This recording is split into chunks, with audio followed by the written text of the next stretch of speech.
All right. Hello. Dom. Hello. Sorry, you came in when the intro video was playing, so I was like, I can't really talk to you. It mutes my mic when that's playing. All So, good. how's it going? Great. How are you, man? I'm doing great. I'm excited to get into this game, man. It's gonna be. I think this is gonna be a ridiculous game. I mean, both offenses are insane. Pitching staffs are great as well. I mean, we have Paul Skeens on the mound for the USA. I don't know much about Barrera, but he is on the mound for Mexico.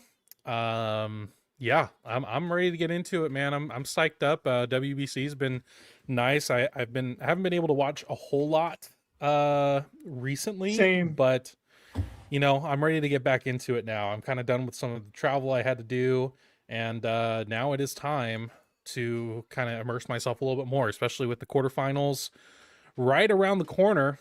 Um, and yeah, so far, from the clips I've seen, it's been a wild ride. So really excited to get into this.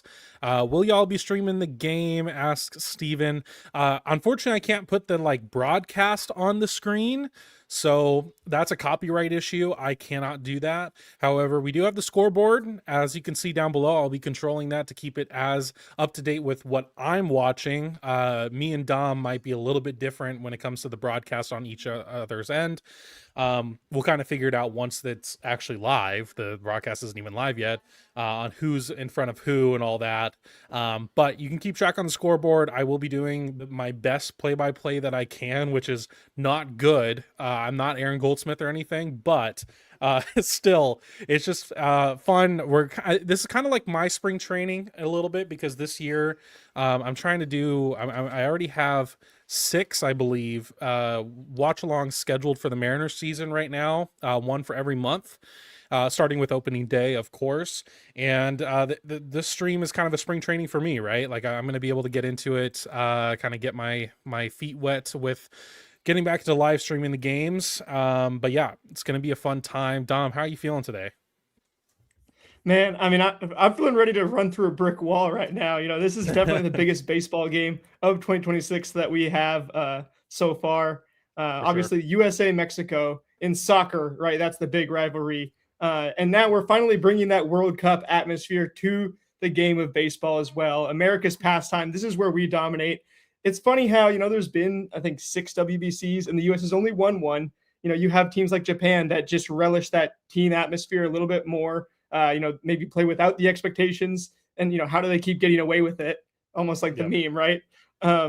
But now you got Mexico and the USA both 2-0, and the other story in this group is that Italy is also 2-0. So if the USA doesn't win today, they have to beat Italy tomorrow, or it goes to the tiebreakers, and you definitely don't want to get to that point this early on.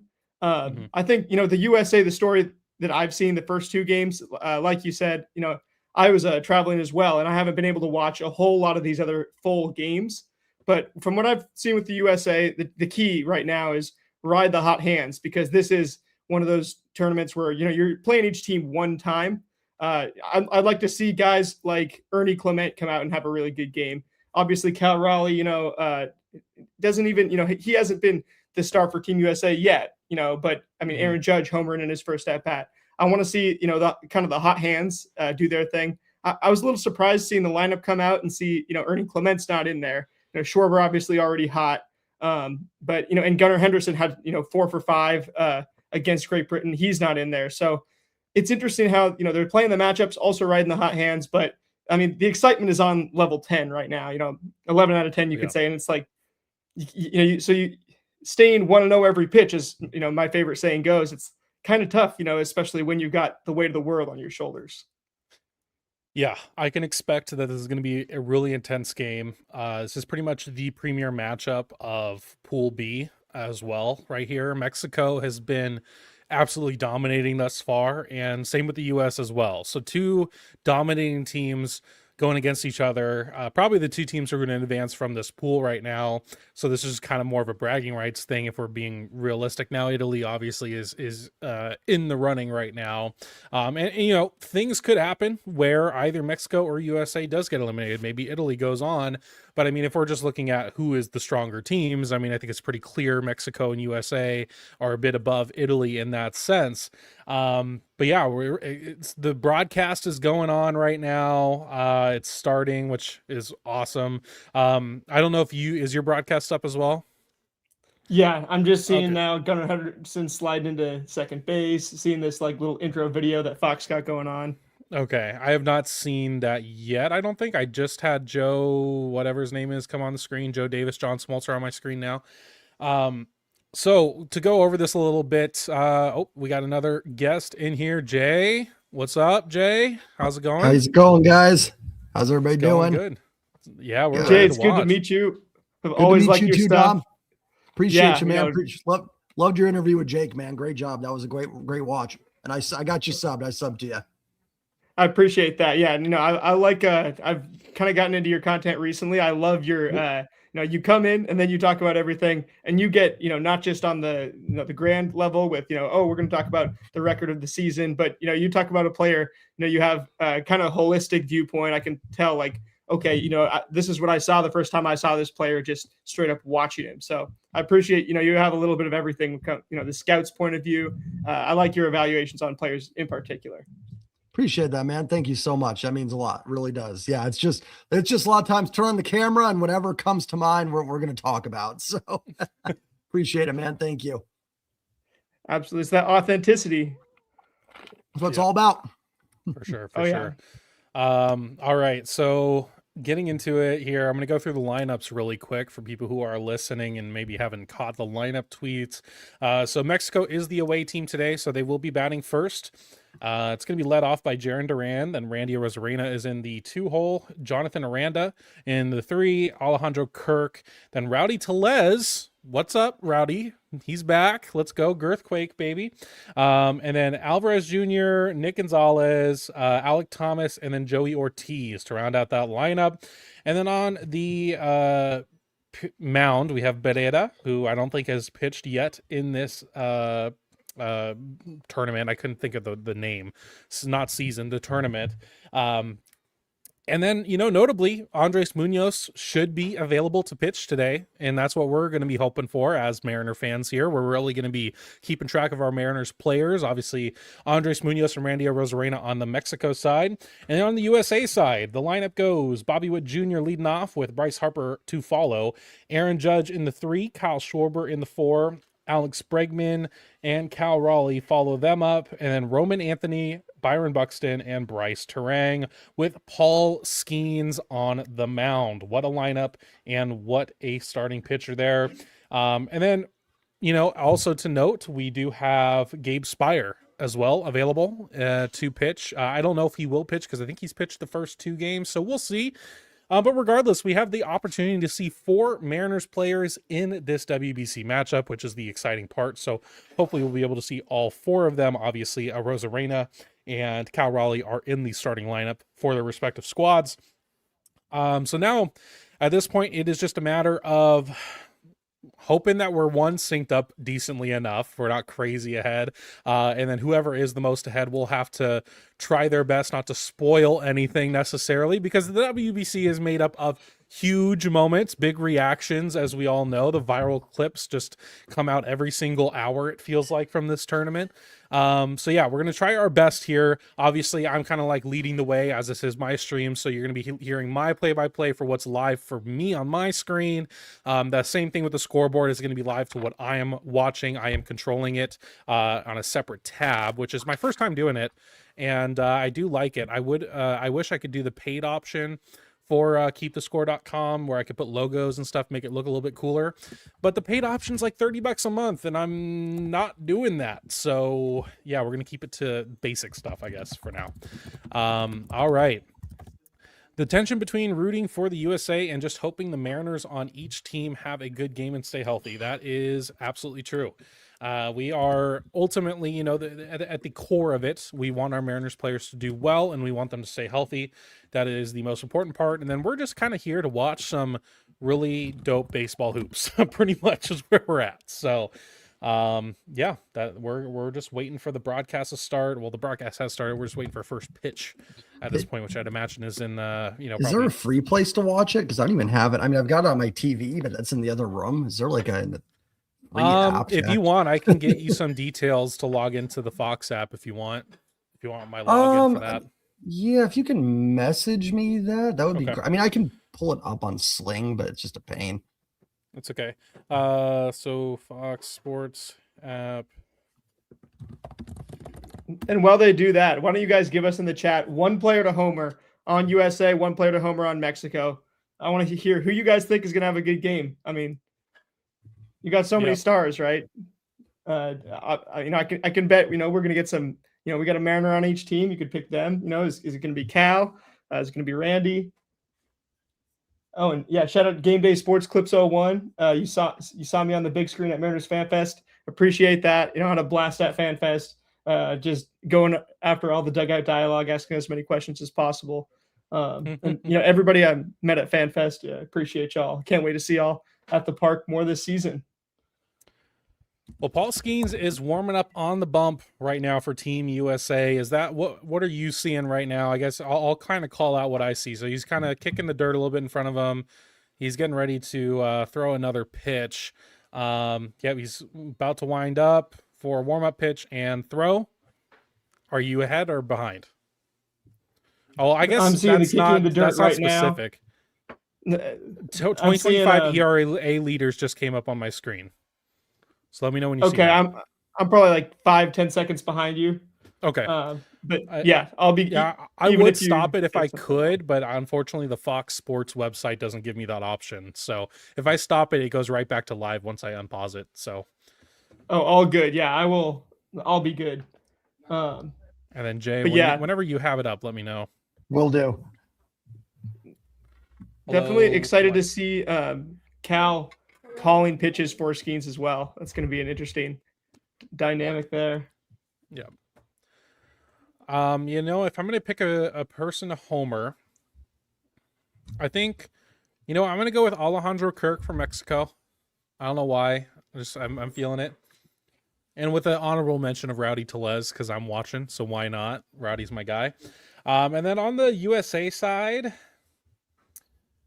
I think Bregman's going to run into one today. That's my guess. I think he's going to put one into the Crawford boxes today. He's definitely been the hot hand Bregman so far. Yeah. I mean, you know, Bregman homering in both of the exhibition games. I'm going to go ahead and take Jarren Duran on Mexico. You know, you see both the first two games, you know, Brazil homered on the second pitch. Manny Ramirez's son, Lucas, homered on the second pitch against the USA. And you see Great Britain on the first pitch, Nate Eaton. So I'm going to say Jarren Duran leadoff goes after one of these first several pitches and hits a bomb off Paul Skeens. I think that's the big strategy going on against the USA so far. And hello, then Rich, welcome to the stream. Thank you. Hello. All right. Well, Paul Skeens is in the windup, ready for his first pitch to Jarren Duran. It is a ball to start out with. Where's my thing for that? All right. So we start out 1-0. It's going to be way outside to Jarren Duran. And this is, I guess, a way for Rich and Jay, when you get your streams up and going, you can tell where we're at. Swing I'm and a miss little for ahead, but I won't spoil. I'm like Okay. probably a pitch ahead. Sounds good. I'm good. All right. I'm behind for sure, but that's okay for right now. I'm trying to find a stream that I can watch. Okay, fair enough. All right. And Jarren Duran is over a changeup again for strike two, a quick 1-2 count for Paul Skeens in the top of the first. Definitely trying to avoid, you know, the first two pitch homers. You know, now this is the latest the USA's been into a game without allowed a homer. So There you go. There you go. All right. And the 1-2 pitch is way up and away. That's going to be for ball two. 2-2 count.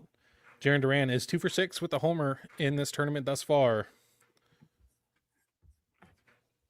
Big thing for him, though, is the speed. Try to keep him off the base pass, the windup, and the pitch.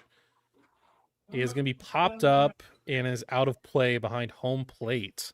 It's going to remain 2-2. It's also my first time doing the scoreboard live, so, if there's any hiccups, let me know, but so far, so good. All right.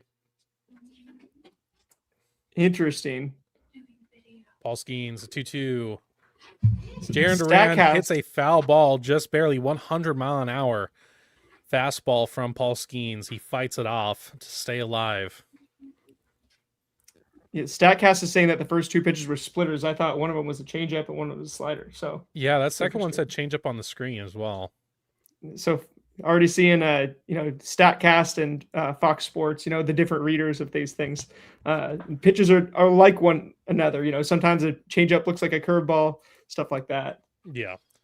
Well, Paul Skeens gets Jaron Duran to swing through what looks like a splitter of some kind for strike 3 and 1 out for Paul Skeens. All right, next will be Randy Arozarena, Mariners left fielder. Randy Arozarena up to the plate against the reigning NL Cy Young Award winner. First pitch is swung through and missed. High heater. Randy loves to chase those. We know that already. He is going to be swinging hard too. He does not take any swings off. Randy is 2 for 6 thus far in this tournament. The ump cam is looking way too far down. And he swings through another heater from Paul Skeens. We'll see if he can start laying off that high heat right now. That is clavicle. Is that the right term? Clavicle for collarbone? I think that's that's the medical term. Paul Skeens tries to go back at it again, but it lays off. It is now a 1-2 count. Randy got that scouting report for sure. Looked at the first pitch. Yeah, for sure. All right. The windup, the 1-2 is grounded to third base. Bregman, easy throw, easy ground out for Arozarena. All right. And we now have 2 outs, 2 quick outs. Skeens has only thrown 11 pitches thus far. Jay, is that login working for you, or are you? It's perfect. Nope, it's perfect. Sorry if I'm just doing some work stuff too. So no, you're fine. I just want to make sure you're in. And Rich, if I need to send you a login for Fox, let me know. Oh my God, I would so appreciate that. These okay, I'll send that to you. Alternative options I'm trying to find are not working. Okay, here, let me get you in. All right, 1 sec, guys. Appreciate you, brother. Yep. Okay, we Paul have Skeens fastball, man. It moves plenty arm side too. Oh yeah. Oh, not I mean, you get 14 or more inches of break both vertically and horizontally.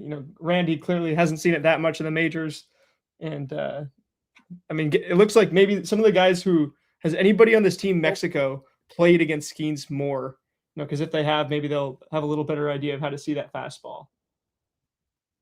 Sorry, Rich, I copy and pasted the wrong thing. 1 sec. You're good. I'm gonna real quick. I'm gonna leave and come back because my StreamYard is really behind for you guys. Okay, sounds good. All right, so Jonathan Aranda is now at a 3-1 count against Paul Skeens. So Paul's got to get back into the count here. The windup and the pitch. Perfect fastball right down the middle for strike 2. We have a full count. All right. Okay. Hello. Hello. All right. Okay, full count. Paul Skeens to Jonathan Aranda is fouled off. It's going to remain a full count. I'm like a steady 2 pitches behind.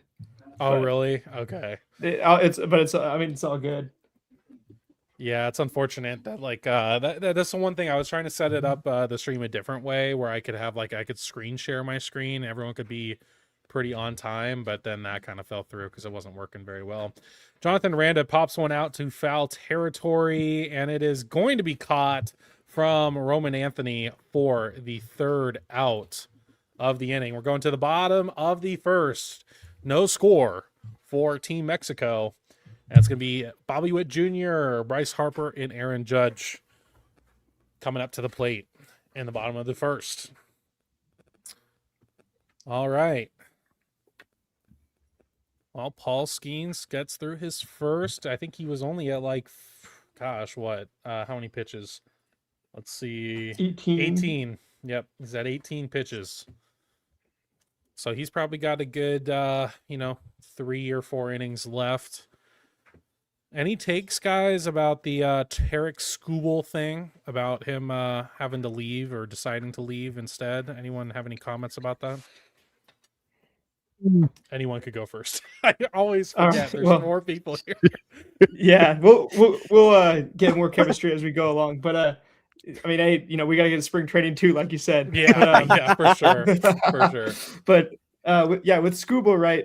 That's at first, he's like, oh, I'm just using this as part of my normal build up to the regular season. And I even asked some of my viewers on one of my videos 2 days ago now.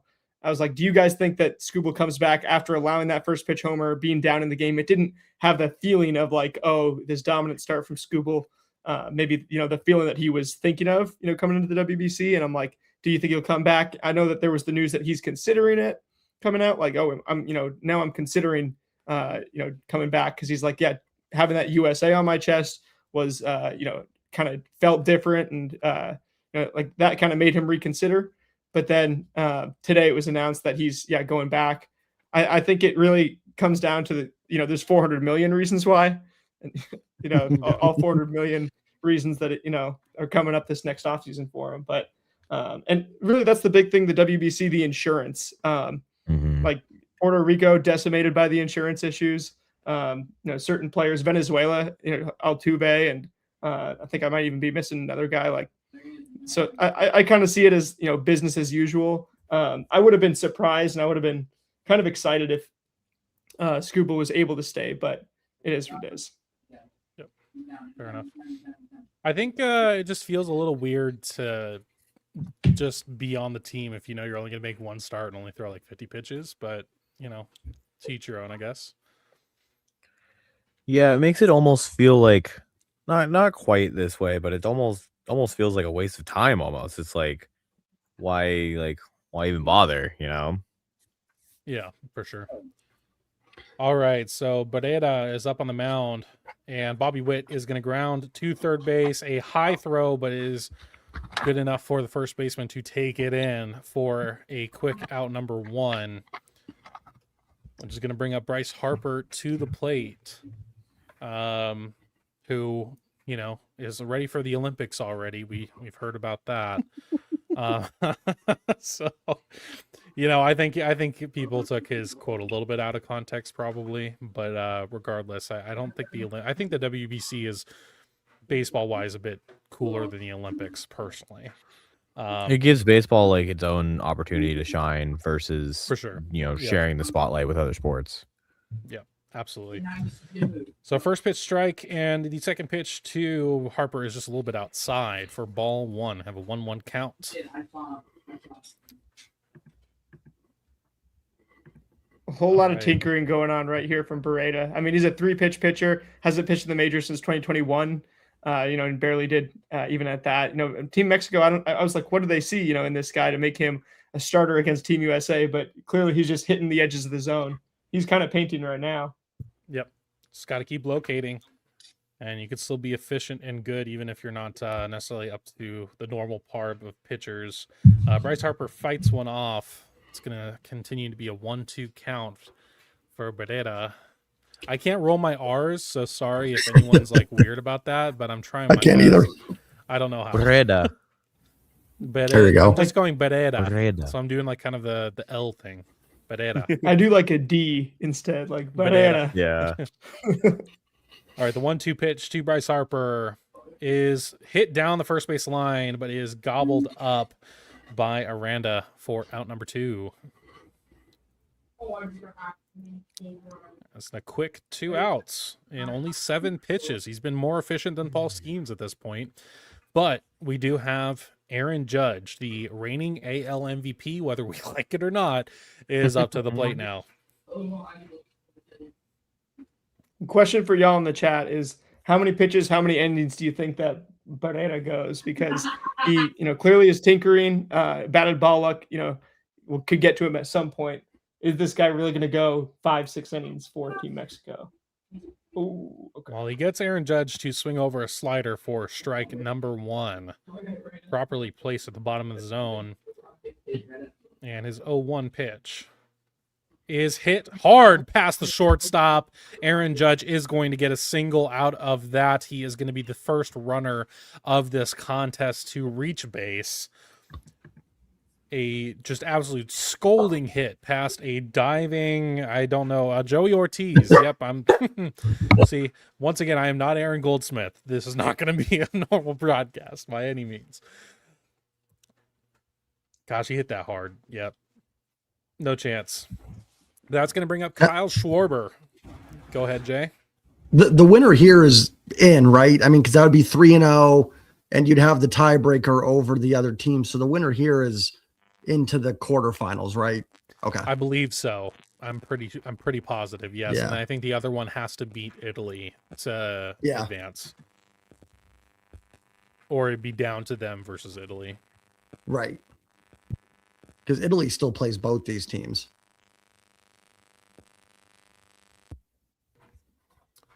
All right. Well, Kyle Schwarber quickly has a 2-0 count. So, he's going to be hunting for one in his wheelhouse. Had a big homer last game.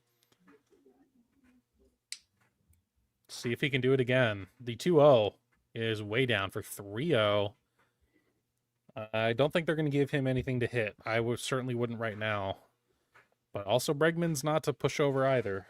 He's been pretty solid in the spring training games prior to the WBC. He's been all right in the tournament thus far. 3-0 is outside for a quick base on balls. The official term, a walk. And we now have runners. I got a on good first and feeling second. about Cal.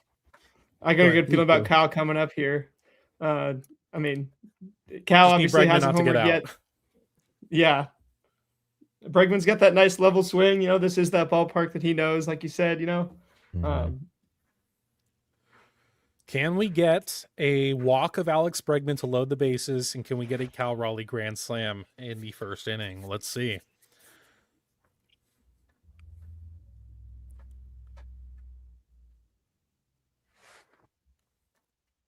Valeda is in the stretch.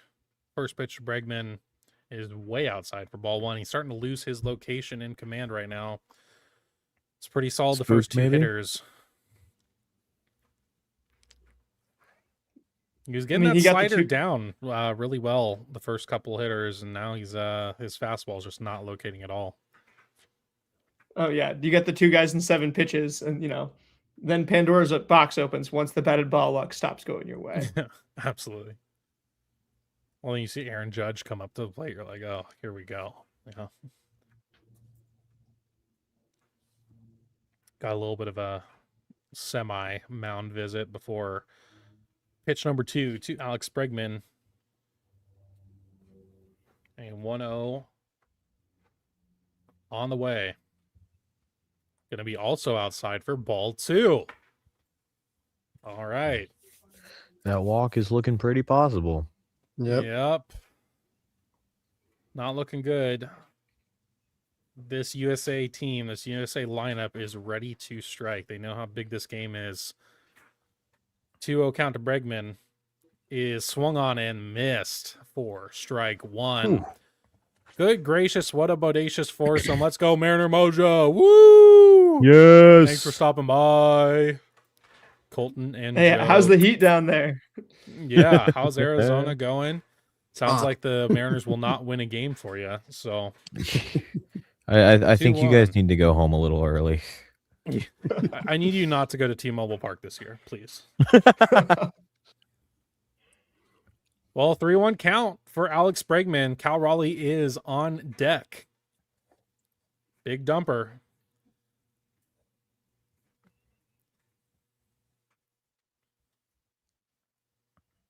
It is a walk of Alex Bregman, and the bases are juiced for There Big we Dumper. go. Come on. Come on. Can Big Dumper at least get some runs in? The heat is quite nice. Imagine not having blue skies 24/7. Thanks, Aaron. I appreciate it. Yeah, I went to Arizona and California, both super nice and sunny, and I come back home and it is raining both times. Awesome. Good stuff. All right, bases juiced for Cal Raleigh. Some sort of timeout on the field.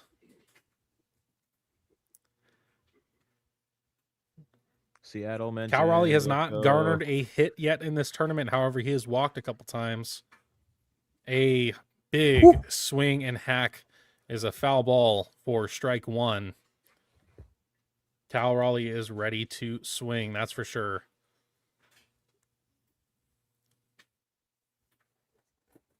All right, Cal. He's known for his clutch moments in Seattle. Can he have one for Team USA? I mean, he's in Houston. Oh, he is. Ooh, Honestly, swings over a slider for strike two. Quick 0-2 count for Cal Raleigh. I was going to say bases loaded walk would not be too bad either. Yeah, I'll take that as well. I think he wants to get this game going hot right now. Mm-hmm. 0-2. Oh, he swung on it. Are you inside pitch. And he strikes out.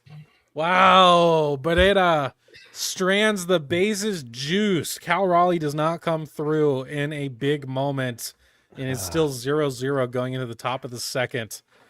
It was like a half check swing too, but he went around. He was too ready to swing right there. I think that's that's kind of a mindset you can get in this tournament. I feel like, everyone's hitting bombs left and right. All the you just see it in every single game. It's just that's all the only way you get runs in this tournament. It feels like is by a nuke, and I think you can get a bit of a mindset where you get too aggressive, and you really want to be that guy. You want to get that moment, and we kind of saw that, I think, in that at bat, unfortunately. I don't know about you guys. That barely looked like a swing to me. That looked like a swing to me. I'm not gonna lie. It certainly looked Really like it broke close. the plane in front. I wonder too, because in the first two games, I mean, against Brazil, they had like 18 walks in that game, and then Britain's pitching wasn't good. I wonder if it gets you a little antsy up there too. Not that I was ever some great baseball player. I was not, but you're facing a pitcher that team's just terrible. And it's like, you're so bored of waiting out a pitch that you just start swinging a little bit.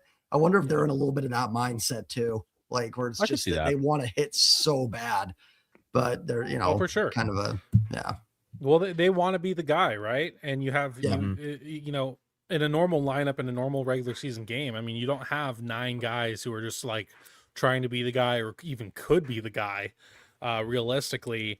But then you get into this tournament and you have a lineup as stacked as USA and some of the other teams, Dominican Republic, for example. They can all be the guy at any single moment. So they all want to be. They're kind of competing against each other almost to I don't know, get a big moment under their name.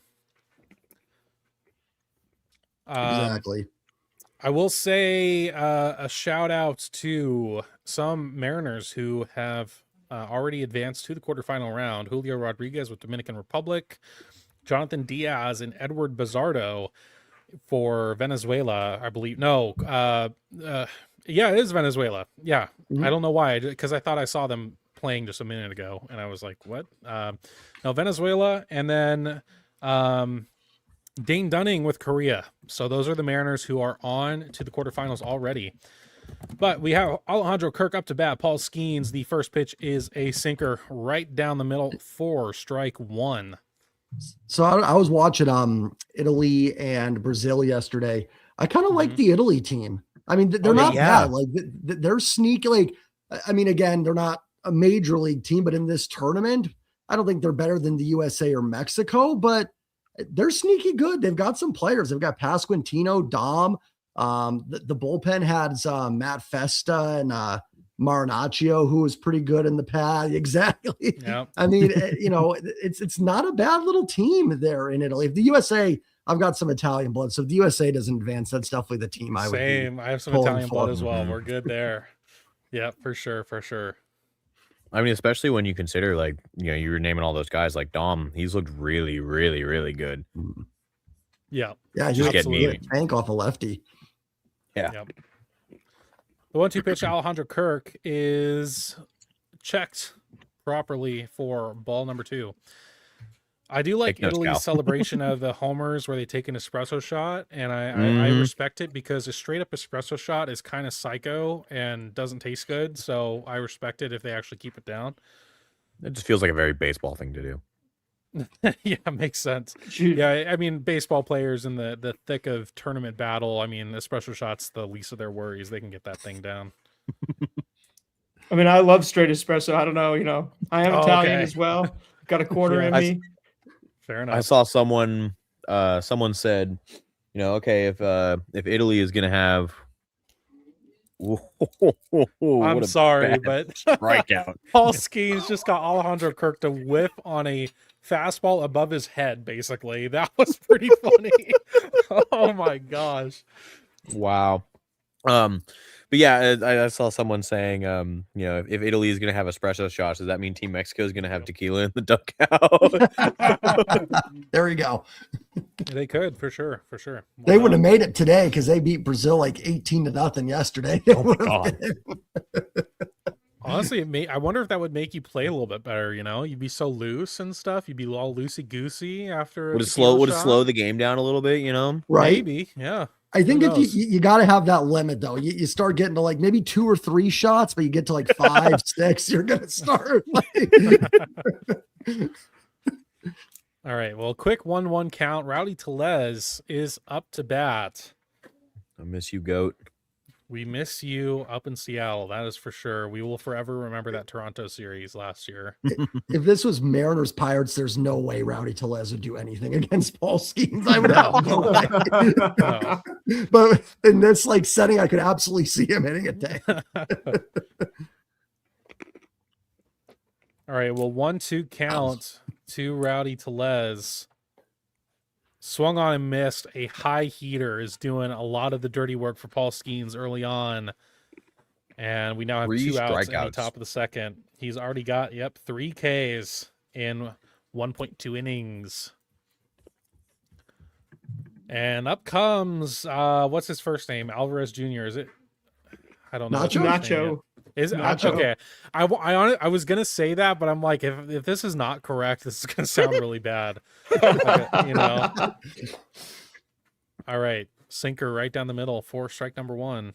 Wow, he just okay. Take a pitch on Paul Skeens. I don't think you're going to get many. Yeah, 1 right down the middle too. And the Honestly, 0-1 I think they're just trying to get deep into these is counts. flight and, out to center field, but Byron Buxton is very much under it. And Get that Skeens' is pitch going count to up as much as you can, as quick as you can. That was my Oh, thought too. yeah. They're just take pitches and get them. Because round 1, the pitch limit is 20, not 20, 50? 65. 65. 65. Okay. Yeah. So Paul Skeens is through 2 innings with 3 Ks. He's currently at 30 pitches, so he probably could Okay. have another 2 innings, hopefully. We'll Mhm. see.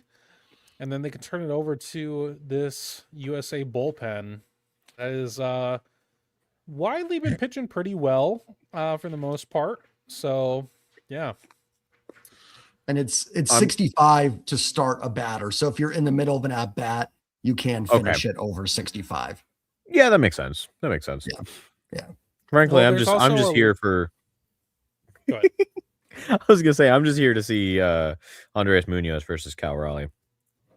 Oh, I didn't even think of that. How fun would that be? That will be nice. That's what I like about this tournament, though. Like, it's Mhm. kind of like in a weird way, like if it's the U.S. versus Dominican Republic, obviously I'm rooting for the USA. It's kind of like I don't know how to like almost cool to root I'm Team Cal versus Julio. It's kind of a weird feeling. It's kind of fun to actually, Muñoz versus Cal. I want to see Cal hit a tank off Moon. It's just a weird, but it's really cool to have those. Well, with certain matchups, it almost feels kind of like an all-star game where it's not divided by National or American League. It's just kind of like, especially if the Dominican Republic goes up against the USA. That's going to be a fun matchup for sure. I mean, if I were to make a guess, I think Dominican Republic's going to win this tournament. I don't know why. Really? I'm feeling high on them right now. I mean, I've been able to watch a little bit of them, and I think not only obviously do they have the talent clearly, but I just think they have the mojo. I think they have the aura right now. I think they have the momentum. They have the energy right now for sure. And I think they feel like almost the most motivated team right now in a way. Is kind of what it feels like. Not that like USA or Mexico or anyone else isn't motivated. It just feels like it's kind of a next level thing for them right now. So it's kind of where I'm at with it. No, I feel you. The DR, they definitely feel like they're on another level right now as far as like just, I don't know, just fire, like you were saying. So I'm seeing that too for sure. Absolutely. All right. Well, we have the bottom of the second is about to start with Roman Anthony, Byron Buxton, and Bryce Terang up to bat. See if the USA can strike here. Big missed opportunity in the bottom of the first. And it's going to be a quick strike for Roman Anthony to start off. Yeah, I was gonna say I could see you being like you're honestly okay. Okay, Dom, you are a perfect Oh my gosh, mix. I see it now. You're a perfect mix of George Kirby, Dominic Canzone, and Ben Williamson. You are like the perfect. Yes. Oh match my of all God! three. Yeah. Oh, yes. It's crazy. Oh, that It's is like so true. Now I can't like unsee it. Yeah. I really see the Ben Williamson, honestly, more than anything. Oh, for sure. That for sure. I never got that before this year's Fan Fest, and then this year's Fan Fest, I got like 5 people coming up to me saying, "Are you Ben Williamson?" And he was literally my favorite player, literally my favorite player on the team last year. So it's like it's hilarious. And then the next day he gets traded, of course. But yeah. Oof. Yep. So who's your favorite now that Ben's gone? that's the thing. I mean, it's tough because Ben was, I mean, he was the biggest pest. He was like Jose Caballero and Jake Fraley, but the best version of that. And I thought, I mean, he was going to be the perfect 9-hole hitter. I mean, gotta love JP. I mean, Cal, Julio. You know, it's kind of hard to pick a favorite, but I would always talk about Ben Williamson so much that he ended up just becoming like the guy that I was, like I could kind of stamp, that he was my favorite. But Yeah, like, for sure. it's tough now. What about you? Honestly, I think this year I'm kind of loving on Andres Muñoz. Oh yeah, It's hard to pick a favorite, but I think Muñoz would be it, at least for right now. It changes so frequently. I mean, there's so many guys that you fall in love with on this team. It's hard to not like anybody on the Mariners. I'm just saying, Dom, if you like pests at the plate, can I interest you in some Leo Rivas? Like, oh, we literally absolutely. call him PETA for a pain in the ass. Like, we call him PETA for a reason, Oh, Leo. I mean, I think Leo is like, that's exactly what you want out of the last guy on the bench, and that's why nobody else is going to be able to beat him out. I mean, switch hitter, does all the things right. It's like, if Brennan Davis, if Ryland Thomas could do this, and this, play every position, switch hit, be the defensive substitution, does everything except for have a prospect's athletic profile. So, Yep, absolutely. I definitely. I mean, if Leo had a hot week or two and started somehow playing, say, I mean, God forbid Cole Young has to miss time. Yeah, I could see him becoming the next Ben Williamson on the top. A shot from Buxton to center field, but Jaron Duran, Alec Thomas is right in front of it. That is Diamondback center fielder. Yeah, Diamondback center fielder. That's right. It's kind of funny because I keep wanting to think of Bob Nightingale tweets as like I want to see the bit and like see his tweets and like laugh and be like, this is funny, but it still makes me angry. I don't know why. Like, there's I can't flip that switch. But there is like a part of me that's like, he's hilarious. Like, I love Bob. But there's also part of like, you're an idiot, Bob. Like, I just don't know. Oh, Someone take the phone away. Come on. yeah. Like, yet it's so funny. It's like, I think you said last night, like, it has to be a bit almost because it's like just so stupid. Like, well, it's like, and then you see that, and then you realize he's the freaking BBWAA president. And you're like, this is ridiculous. He's like the grand poobah of all the writers, and he's just is constantly making mistakes and all. It's just that's why I'm like, wild. It has to be a bit. It has to be intentional at some point. You know, someday we'll find out. That's where social media is these days. Like, I read about the Seahawks, and then, you got like Dove Kleiman, which like people have found out that Dove Kleiman now is AI. I think people think like it used to be somebody, but Bob is like to stay in the game, and to not get replaced by AI. I guess you got to do something. For sure. Yeah, it's got to be a bit, but hopefully someday we kind of figure that out, whether it's like a true just he doesn't know how to do his job or it's a bit, which if it is a bit, like, I respect it. I was gonna say, if it is a bit, rage bait gets clicks, Yeah, for sure. Someday he'll go on a podcast and he'll tell the real story. That can be with you, Jake. Yeah, maybe. We'll see. I mean, I don't think I've said anything bad about him publicly necessarily, so I think we're okay.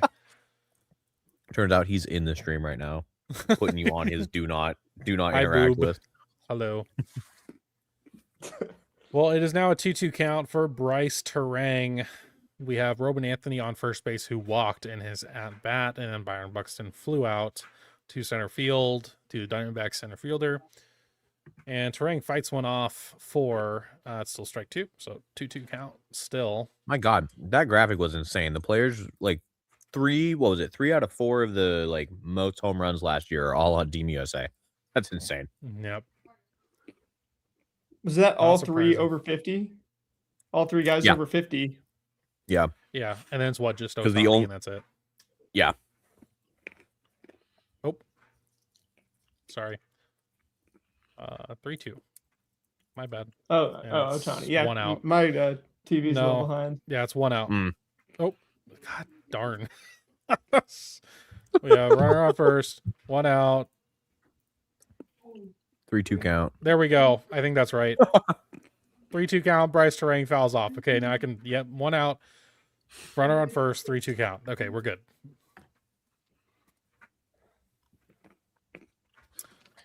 All right. Jay, are you still behind, or where are you at? I am. They're showing someone in the dugout right now, like rubbing the bat down. Pitcher's coming set. Oh, yeah. Was it Bryce? Someone in the dugout. Oh my God. Some guy. The Phillies first baseman. Yeah, Phillies Bryce first Terang cranks one down the line, foul. Oof. Wow. You're a little bit ahead of me, like barely, but not by much. By like 10 seconds, not even. So and it seems like I'm right on time with you now, Jake. Oh, perfect. Dom's probably a little bit behind me still. Probably still a couple pitches behind. Yeah, I mean, Beretta, he only basically throws 82% fastballs to lefties, and he's showing Bryce Terang the world of respect right here. Yeah, all 4 seams. Only mixed up the changeup at pitch 7. Other than 1 at pitch 3, and then Terang down the first base line. It's going to get through. It's going to be extra bases. Is Roman Anthony going to get around? He's crossing third. Home. It's going to be a play at home. And he's out. What a relay throw. Wow. I might look at that. Perfect relay throw from Mexico, from Jaron Duran to, I think, Gonzalez to home to nab Roman Anthony. Wow. Wait. Hold on. Duran's on the Red Sox. Anthony's on the Red Sox. Anthony, damn. They're going to have to talk about that. Yeah, there we go. Bryce Terang does make it to second base. Why did Joey Cora send him? Keep second and third there. Yeah, that was crazy. It was a wild send. Or is that Dino Ebel? Or is that Joey Cora or Dino Ebel? Oh, he was stealing on that. He was stealing on that play before it was hit. He's not moving fast enough. No. Yeah, not a great send. I'm like, but also still a perfect relay throw. Great tag from Alejandro Kirk. Yeah. And we're now back up to Bobby Witt Jr. to turn the lineup around. So 1-0 count, 2 outs. How good is Yeah, Terrain's it was speed? right in time. Wow. Terang's fast. Okay. All right. Well, runner Don't on need second. anything crazy. Yeah, Terang that- 88th percentile sprint speed last year. So Damn. Danny Hernandez, let's go Mexico. Yep, whoever you're rooting for, all good for me. If you are preferring USA, if you're preferring Mexico, all good. I'm not really taking a side too much, honestly. I just want to see good baseball, good hoops. Is that check swing? No, it's going to be a strike for Bobby Witt Jr. It's now a 2-1 count. We were within inches of our first run of this game. Oh, didn't mean to do 2-2. Bobby Witt fouls one off. It is 2-2 count now. Will USA be empty-handed yet again? A lot of traffic for Team USA so far in this game. For sure. But they got to start converting. Can't let too many of these opportunities run dry. I feel like I'm watching a Mariners game with all these men left on base. Yeah, right. Okay, 2-2 count to Bobby Witt, and the pitch is hit high and to the left center field, but it looks like Alec Thomas is under it for out number 3. And is now going to, I believe, the top of the third. Bottom. Mexico with no hits. Team USA with 2 hits. That's it. Oh, wow. Yeah, Mexico no hits so far. USA with 2. But USA has had that's 6 base runners now. So they've had plenty of chances. They've just not been able to get the big hit yet. They need to capitalize. Absolutely. We'll see if Paul Skeens can keep his mojo going. Ooh, Mariner mojo. Mojo. Yep. All right. The latest account, Paul Skeens Mojo. Paul Skeens is king, or Skeens is king. Yep. There we go. I mean, what does this mean for Manny Barreda as a as a minor leaguer, a guy who hasn't played since 2021 in the bigs? Does he get another shot in the bigs after holding Team USA scoreless for 2 innings? Honestly, that's a fantastic question. I didn't really think about like the impact that the World Baseball Classic would have on players in their respective leagues. You know? Oh yeah. I mean, this definitely makes or breaks. Like Nate Eaton definitely made his career, doubled his stock, his performance against Team USA. Lucas Ramirez, Manny Ramirez's son, not a big time prospect, but after his performance, doubled on against Team USA game 1. So yeah, that's another thing that I'm looking at here is like, especially with some of these Mariners guys, like Colombia's obviously now out of it, but Arroyo did so well. Yeah, I mean, there's going to be some guys that get signed from these other teams as well, that maybe aren't even in MLB systems and MLB organizations, going to get signed to contracts just because of this. It's a good showcase for your skills. It definitely happened last time. There was quite a few guys, I think, on especially like the smaller teams. Yeah. That made professional careers for themselves out of it. Yeah, good shout. Mexico, everybody's pretty much played in the minors or the majors. Everybody's in an organization, but yeah, I mean, Barreda, not in the majors for a while, and let's see what happens now. He's showing out, yeah. He is 37 years old, though. Oh, well, didn't realize he was I that think old. your question's a little bit out the window, probably. I don't think he's getting any work at the major league level then, probably. Did he go around? Did he? I can't tell. The camera went away. And even now the broadcast said 0-1. There we go. It took a good 10 seconds after the pitch. Skeens back up the mound. Nick Gonzalez starting this inning out. Hits a very high pop-up. And it looks like Bobby Witt is maybe going to get under it. Nope, it's barely into the crowd for a foul ball. Top of third, 0-2 count. see if Mexico can get the ball rolling on the offensive side. I have a feeling that's going to be a little tough against Paul Skeens. They need to get him out of this game somehow. So one thing I really liked about the Mariners last year is it felt like when they were going up against those really tough pitchers, they were doing a decent job of getting those pitch counts up, trying to get them out as soon as possible, even if they weren't necessarily doing too much damage. All right, I think I got myself to where you guys are. 0-2 count. Yeah, I just went 1 and 2. All right, I'm closer now. Okay, we're getting there. We're getting there. Improvements. Oh yeah. The 1-2 pitch is fouled off his ankle. That did not look like it felt good. Ouch. Oh, he has a shin guard. Okay, never mind. You're fine. Get back in the batter's box.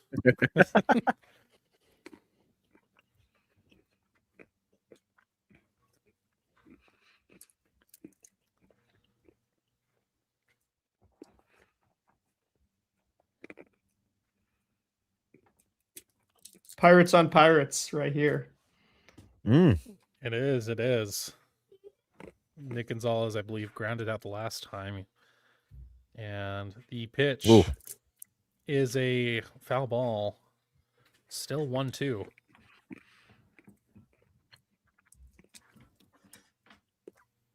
Ready for some fireworks in this game. We'll see when we get it. I know it's going to happen eventually. I don't think this is going to be an 0-1 win at the end of the day. The 1-2 way outside slider got away from Paul Skeens, Livy Dunn's boyfriend.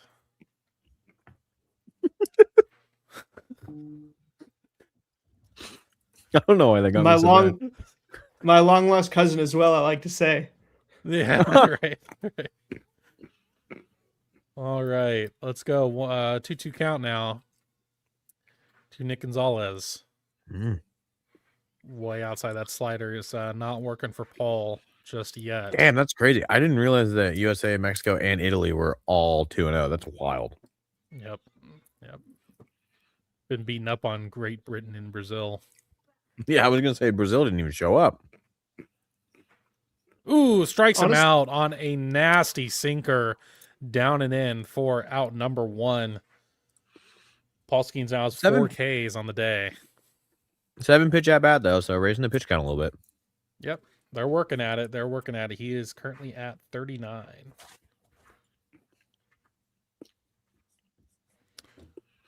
And now the Diamondback center fielder is up to bat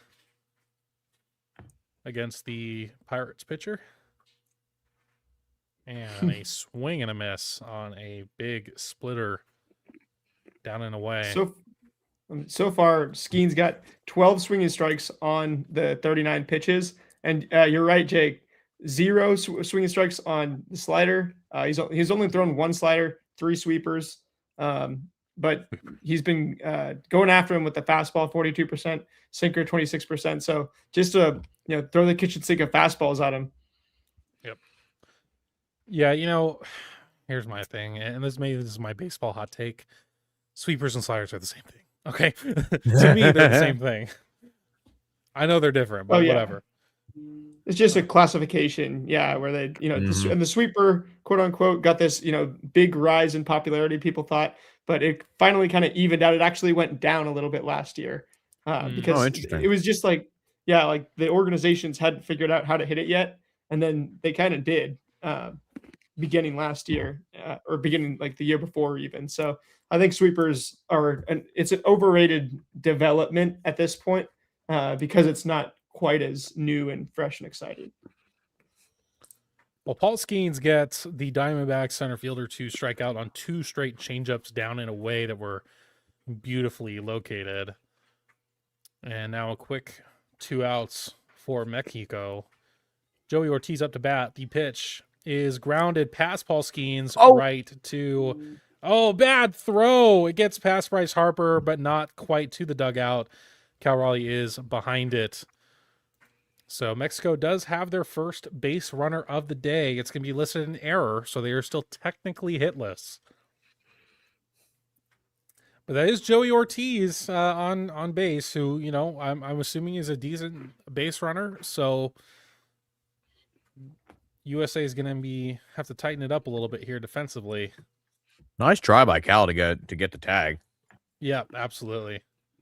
Heads up. I don't know what play the hell right he was there. doing over there, but oh yeah.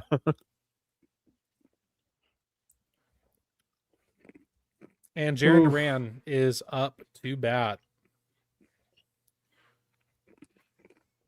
Lineup card turns over for Mexico.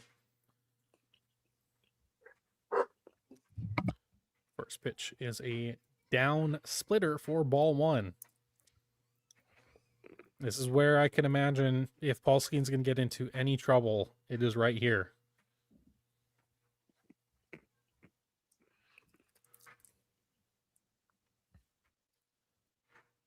The 1-0 is lined to right field. It is going to get down for a hit.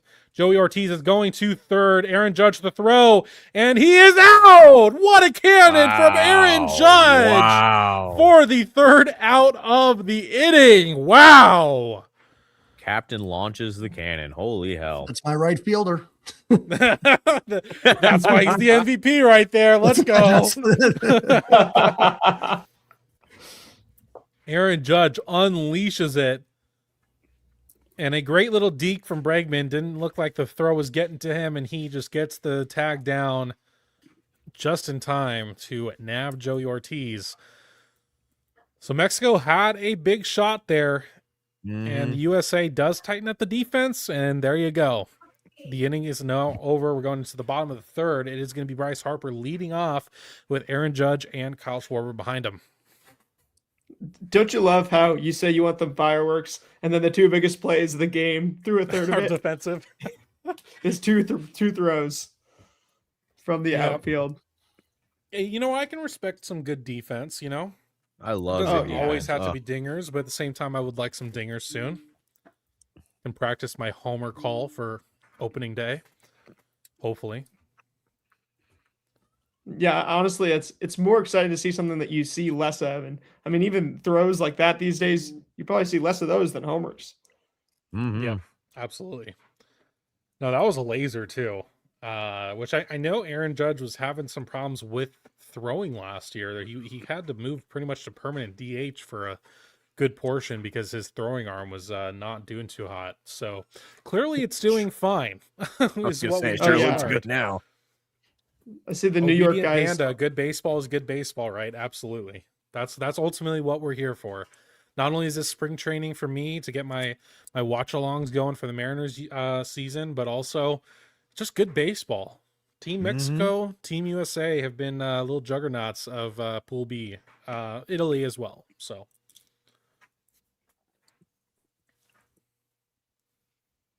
Yeah, these New York guys are saying Judge's arm is officially back to being Judge's arm. yep, absolutely. Yeah, that was a nice lasers throw. Ichiro did it better, but that was good. So Oh yeah, nobody ever. I think Ichiro is the greatest defensive right fielder of all time. I mean, because you've got Babe Ruth up there, you got Hank Aaron up there, but as far as defense goes, I mean, I never watched Al Kaline live, but yeah. I don't know enough about right fielders. We got a pitching change, it looks like.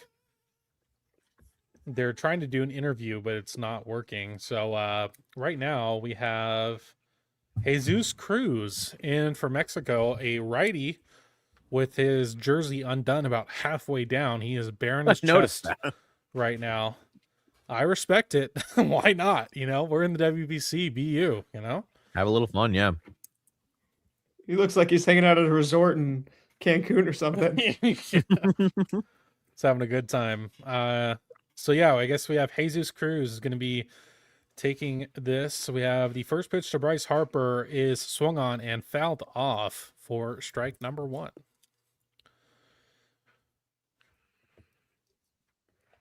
Looks like Cruz has not pitched in this tournament yet either. So this will be his first appearance. One hell of a first One batter Bryce to face. Harper's way inside. Ball number 1.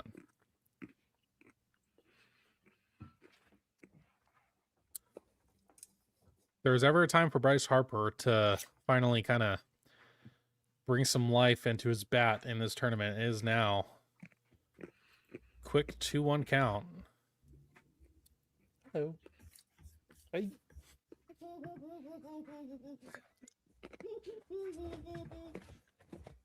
All right, Jesus Cruz. The 2-1 pitch to Bryce Harper coming in is swung on and missed. 4 strike 2.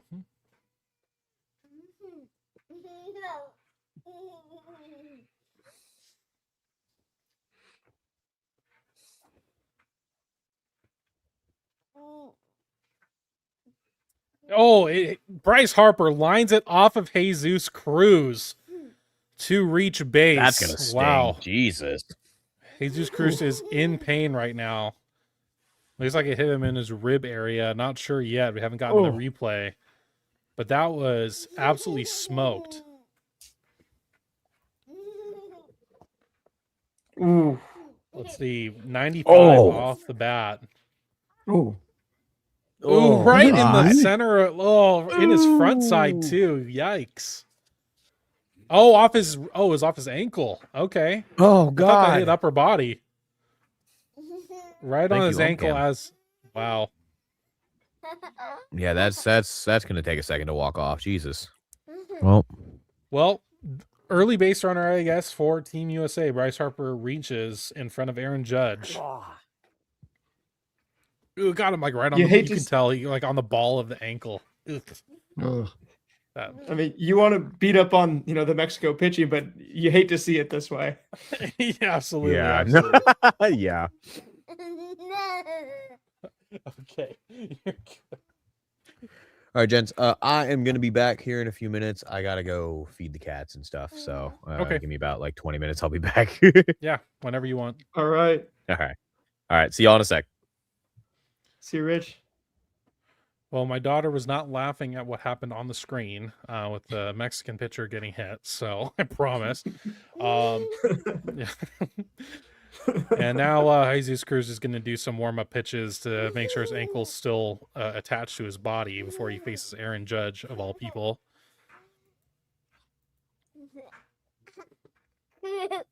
Okay, you're good. Just relax. All right. Okay, still doing the warm-up pitches. Cruz gives me a little Diego Castillo vibes out there. Definitely The see it, chains especially the chains. I mean, the big Beards, kind of big lumbering body. pitcher, and he also has got the same exact pitch mix, just 4-seam slider.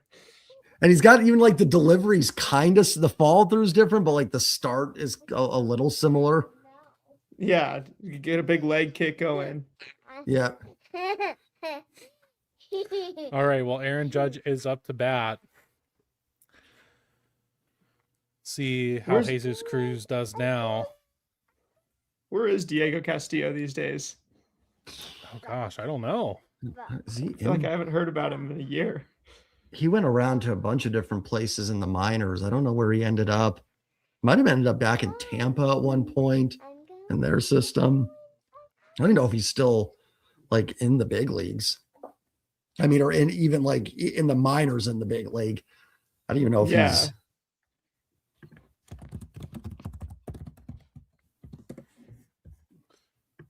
All right, well, 1-1 count for Aaron Judge. And the pitch is taken for ball number 2. 2-1. Okay, you're going to have to get down. I don't want you to fall. Okay. It looks like I Diego don't- Castillo. Is he with the Rockies now? The 2-1 pitch to Aaron Judge is hit hard to right field. Is that going to get out? It is. That is going to be a home run for Aaron Judge to right field. Oppo Taco off Jesus Cruz. And that is going to be the first runs of this contest. A quick, well, not quick, in the bottom of the third, 2-0 lead for USA against Mexico. I like rooting for Aaron 364 Judge. feet. Not a huge Judge blast, but he has enough power to get that fastball on the outer corner and just knock it the other way. Yeah. Game Day Sports Clips called it. Well, here's one thing about calling a Judge home run. That's not exactly You don't have to be lucky to call a Judge home run at this point in his career. Not the boldest prediction, but I respect it. Exactly, for sure. All right, well, Kyle Schwarber, that brings up Kyle Schwarber. No outs still. And he's going to hit a grounder through the second base gap, and he's going to get on base. So already another base runner for USA. They're starting to tack it on to Jesus Cruz. Barreda was doing okay. I mean, I know he had a lot of traffic, but he was getting out of it. So I don't know if there's a pitch count thing or what, but you also wonder how much that liner right to the ankle kind of affected Jesus Cruz here. Oh, yeah. But we now have Alex Bregman up. It's going to take ball one. Oh, I haven't reset the count. My bad. 1-0. I don't still want you to fall. Because if you fall, that's not going to be. It's not going to be good.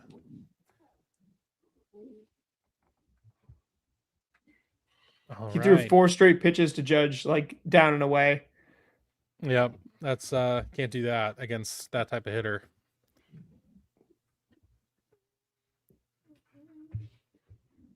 All right, 1-1 count to Alex Bregman. It's fouled off for strike number 2. Mexico's lineup is, I mean, they've got a lineup full of big leaguers. A lot of these pitchers, though, haven't pitched in the bigs in a couple of years. So that's definitely the difference so far.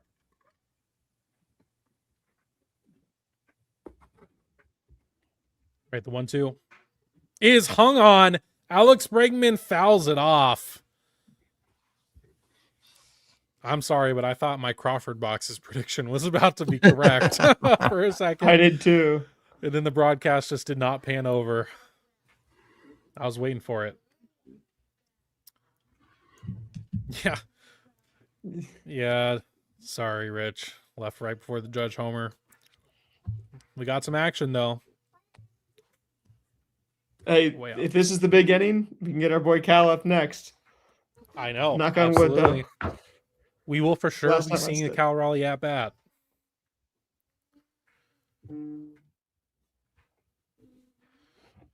All right. 2-2 to Bregman is high for ball 3. Full count. Mexico still looking for their first out of the inning.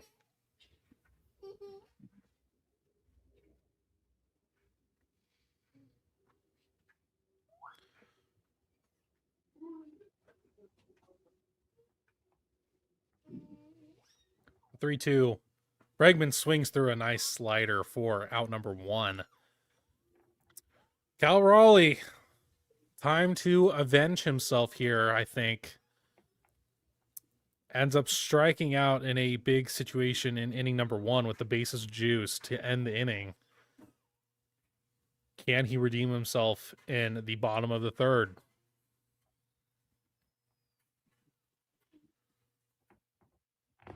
And he gets hit by the pitch. First pitch hits him right above the keister, right above the dumper. And now we have runners on first and second with only 1 out. And Roman Anthony is coming up to the plate. They have pitched Cal probably the most scared of any of these U.S. hitters tonight. Yeah, a bit, yeah. Because that strikeout in the first, I mean, that pitch was way inside. It was just kind of on, Cal to be a bit too aggressive and swing at it. But they weren't trying to give him something to hit too much there. He's just chasing a bit too much. Maybe they had that scouting on him. They had, they thought that he just swings too much goes after these pitches that he shouldn't be. Maybe something to watch out for. Roman Anthony walked in the second inning, comes up with 2 runners on and only 1 out. And he smacks it into right field. That is going to be a 3-run jack for Roman Anthony. We saw the power in the exhibition game against the Giants, and he unleashes it in Houston at Daikin Park. An absolute mood shot to right center field. and it is now a 5-run inning for Team USA. 417 feet, 105 off the bat from the kid from Boston. When in Rome, you do as the Romans. There we go. You know what? I didn't verbalize it, so that's my B, but I 100% was going to be like, I think he hits a nuke here. I thought it. I swear. Call me a liar if you want. I don't care. And Jesus Cruz gets knocked out of the game. Go ahead. He's Jay. one of. Oh yeah. I was saying ever since Cruz got hit by that pit or hit by that comebacker. Oh, absolutely. Yeah, that certainly changed it. Anthony's a guy where you can kind of see he's picking his spots. Like you can kind of see he's locked in at that, and it's like, oh yep, he's about to do it. Like he hit his first big league home run in T-Mobile Park last year. You kind of get that feeling from that at bat. Even his at bat where he hit a bomb in the exhibition game, long pull shot.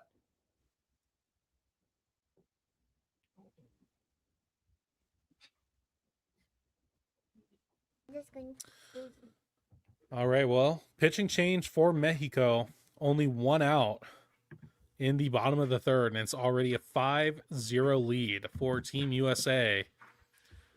A little reminder, there are some mercy rules in this tournament. I believe if you are leading by 15 runs in the fifth, then 10 the in game the ends. 10. It's like 10 before 6 or before the 6th inning ends, and then 15 before the 9th inning ends. Oh, really? Then you get Okay. in the game early. Yeah. I thought it was reversed. Let me take a look. Well, not saying that it's going to get to that point or anything, but it's pretty big. Okay, we got this guy Gastelum is coming in for Mexico to pitch. So it's 10 runs by the end of the 7th inning, or 15 runs by the end of the 5th inning. So they would still need 10 more runs by the 5th inning, which is unlikely, especially against a good team like Mexico. But hey, I mean, a good first third of the game thus far for USA. Paul Skeens has been dealing, and now the bats have came alive after that first run through the order with Luis Gastelum. I wonder if he is related to that one UFC fighter with the same last name. Oh yeah, good. Kevin thought. Gastelum. Yeah, something I like think that's the that. name. This is the first of their pitchers that's under 30 years old. He's 24, and he has not debuted. He's the Cardinals' number 22 prospect right now. All right. Well, he gets Byron Buxton to kind of flail at a slider outside for strike number 1. The twin center fielder also swings at a slider way outside for strike number 2. Yeah, his scouting report is saying his grades on his pitches: fastball 45, slider 45, changeup 70. So they think his changeup is by far his best pitch. I wonder if we'll see it right here. He has 2 strikes on him. Got to be the knockout one, right? Yep, he just unleashed it, but it is outside for ball number 1. Oh, okay.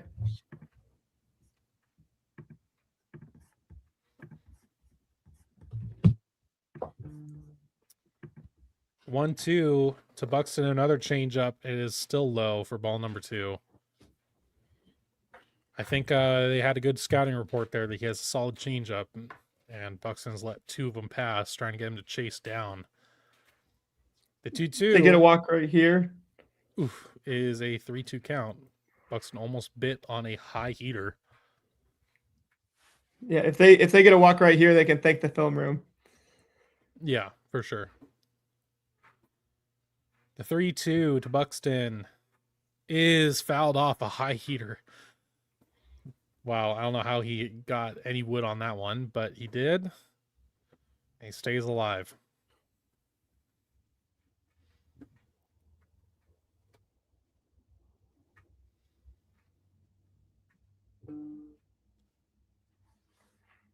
And Buxton fouls one off behind home plate. It's now going to be a at least 8 pitch at bat to start off Gastelum's tenure in this game.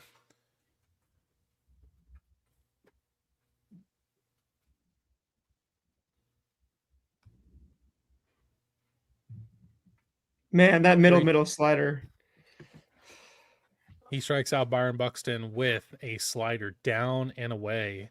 He got him to bite the first 2 pitches, and he went right back to it, and he gets Buxton to bite for a 3rd time.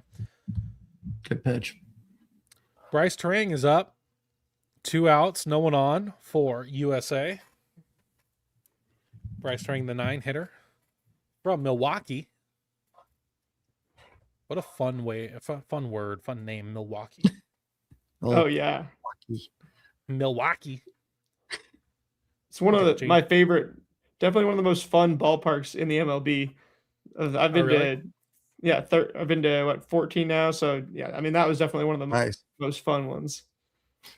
Well, we got to see. What's your favorite besides T-Mobile? Yeah, I mean, it's tough because Yankee Stadium definitely lives up to the hype, I think. Dodger Stadium in its own way. I've seen Wrigley, that for the historic factor. But the one I'm going to give that isn't like an obvious answer, or one that many people give, Cincinnati Reds Great American Ballpark. They have an absolutely bizarre baseball culture that is so unique. I'd say that might be the most unique ballpark. Nice. Yeah. They got the, chili on pasta and chili on, like the skyline chili and stuff. Yeah. Yeah, I love those Midwest ballparks. I think those are the ones that are there's something very homely about them. For sure. Jay, how I did have you been? What's that? How many stadiums have you been to yet? Let's see. Okay, so I've been to Chase Field, T-Mobile back when it was Safeco. Where Giants is at PNC now for the Giants. I don't know what it's called now. Oracle. PNC is the Pirates. So I've been to the Giants. I'll just do teams: Giants, D-backs, Mariners. If you want to count it, the Coliseum for the A's. I know it's not their home, but we'll give it to them. Been to Fenway. Been to Rate Field, the White Sox. I've been to Wrigley Field, but never been to a game there. Like I'm missing a couple that I've been to. Actually, that might be it. Actually, I'm trying to think of.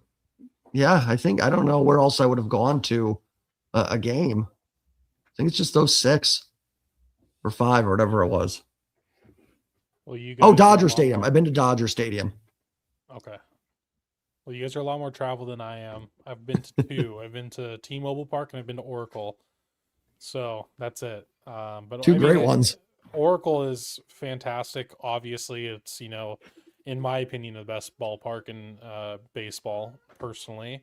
But that's also, I have a bit of a biased, take on that. Grew up a Giants fan, so that's part of it. But also, I mean, the Bay is sick. And I will say, a pro tip for anyone going to a Giants game at Oracle Park, take the ferry from Okanalamita across the bay, and it docks right outside Oracle Park. So you get a nice ferry ride across the bay. The San Francisco skyline kind of gradually comes into view, and then you park right at Oracle Park, get off, you're right at your gate. It's an awesome experience for sure. And then T-Mobile Park is so underrated. I think it's kind of ridiculous. People just don't necessarily think about it immediately, but it is such a nice ballpark, just in every level. We're spoiled. Oracle's great. I've been to that stadium tons of times. It's easily one of my favorites. And although it gets cold, it can get cold out there. So even in the summer with the bay right there. So bundle up when you're at Oracle. Yeah, I remember watching Giant games and the foggy days, and then the thing with the seagulls, right, is at Oracle Park. As soon as the game's over, those seagulls flock to the field like nothing else. And it's funny because the seagulls, they know when the game ends. They're immediately on that field. It's pretty fun that they've kind of figured it out now. Yeah, exactly. Paul Skeens has a 2-1 count to Randy Arozarena to lead off the top of the 4th. And Randy fights one off to make it a 2-2. Where the rooting interest currently gets at 49. Hard. Go ahead. rooting interest just gets hard in a bat like this. You know, to root for Randy, to root for Paul Skeens. You know what? 5-0, USA I'll has root a for lead. Randy. We'll take Randy. A nice little solo bomb would be nice here. And it'll be a full count for Randy Arozarena against Paul Skeens. Paul Skeens is currently at 50 pitches right now in the top of the fourth.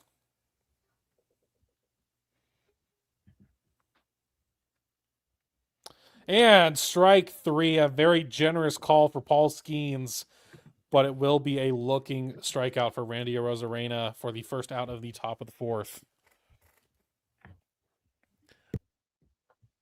Do we play? Oh, yeah, you do play. I love the new scheduling that we play every team in a season because you get to see ballparks that like you don't normally get to see, you know, so it's like cool. Not that I'm going, but like you go to PNC. I heard it's beautiful, you know, go out there, watch Mariners Pirates.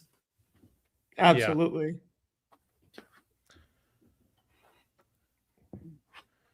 Okay, I did Jonathan Aranda's up. Go ahead. Oh yeah, I did all the Midwest ballparks, 8 MLB ballparks in 8 different days. Saw a game at every single one. It was in 2019. Just had the perfect back-to-back scheduling. PNC was one of them. The home plate umpire is in a jaw match right now with the manager of Mexico. It looks like they are both heated. Benji Gill, former Angels catcher. See if that turns into anything during this game. But yeah, I think he's pissed about that Randy Arozarena strikeout. The manager's still yelling at the home plate umpire. He's trying to kind of keep it cool and just keep doing his job, but he gave him some lip too. I like it. Now he's got the eye drops.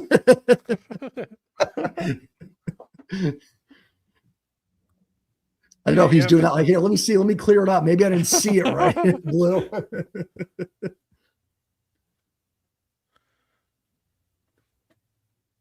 Wow. 4-pitch walk from Skeens to Aranda. Currently, Garrett Clevenger of the Tampa Bay Rays is getting warmed up in the bullpen for Team USA. He's with the Rays still. He didn't get traded or anything, I believe. I think we were hoping he was going to be in the trade. Yeah. Yeah, for sure.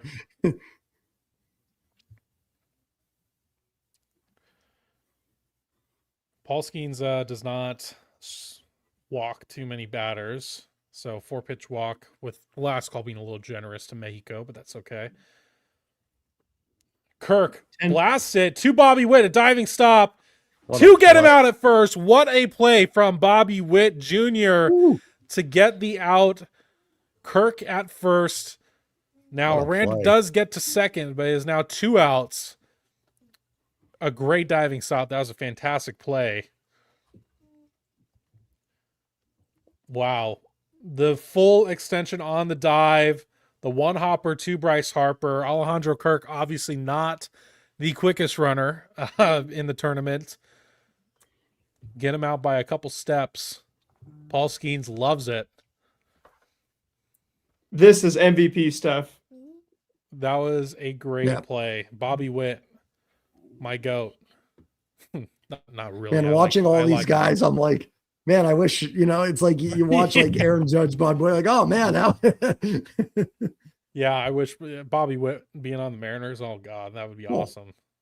I mean, in all honesty though, and I'm not trying to like start a Mariners massive conversation, but I mean, to have Cal and Julio, I mean, does any other team have 2 superstars on that level? I mean, they're both projected top 10 WAR. I don't think any other team has 2 guys in the top. Could be wrong on that. Dodgers probably, but yeah. Even there, I don't know. Like Ohtani, obviously.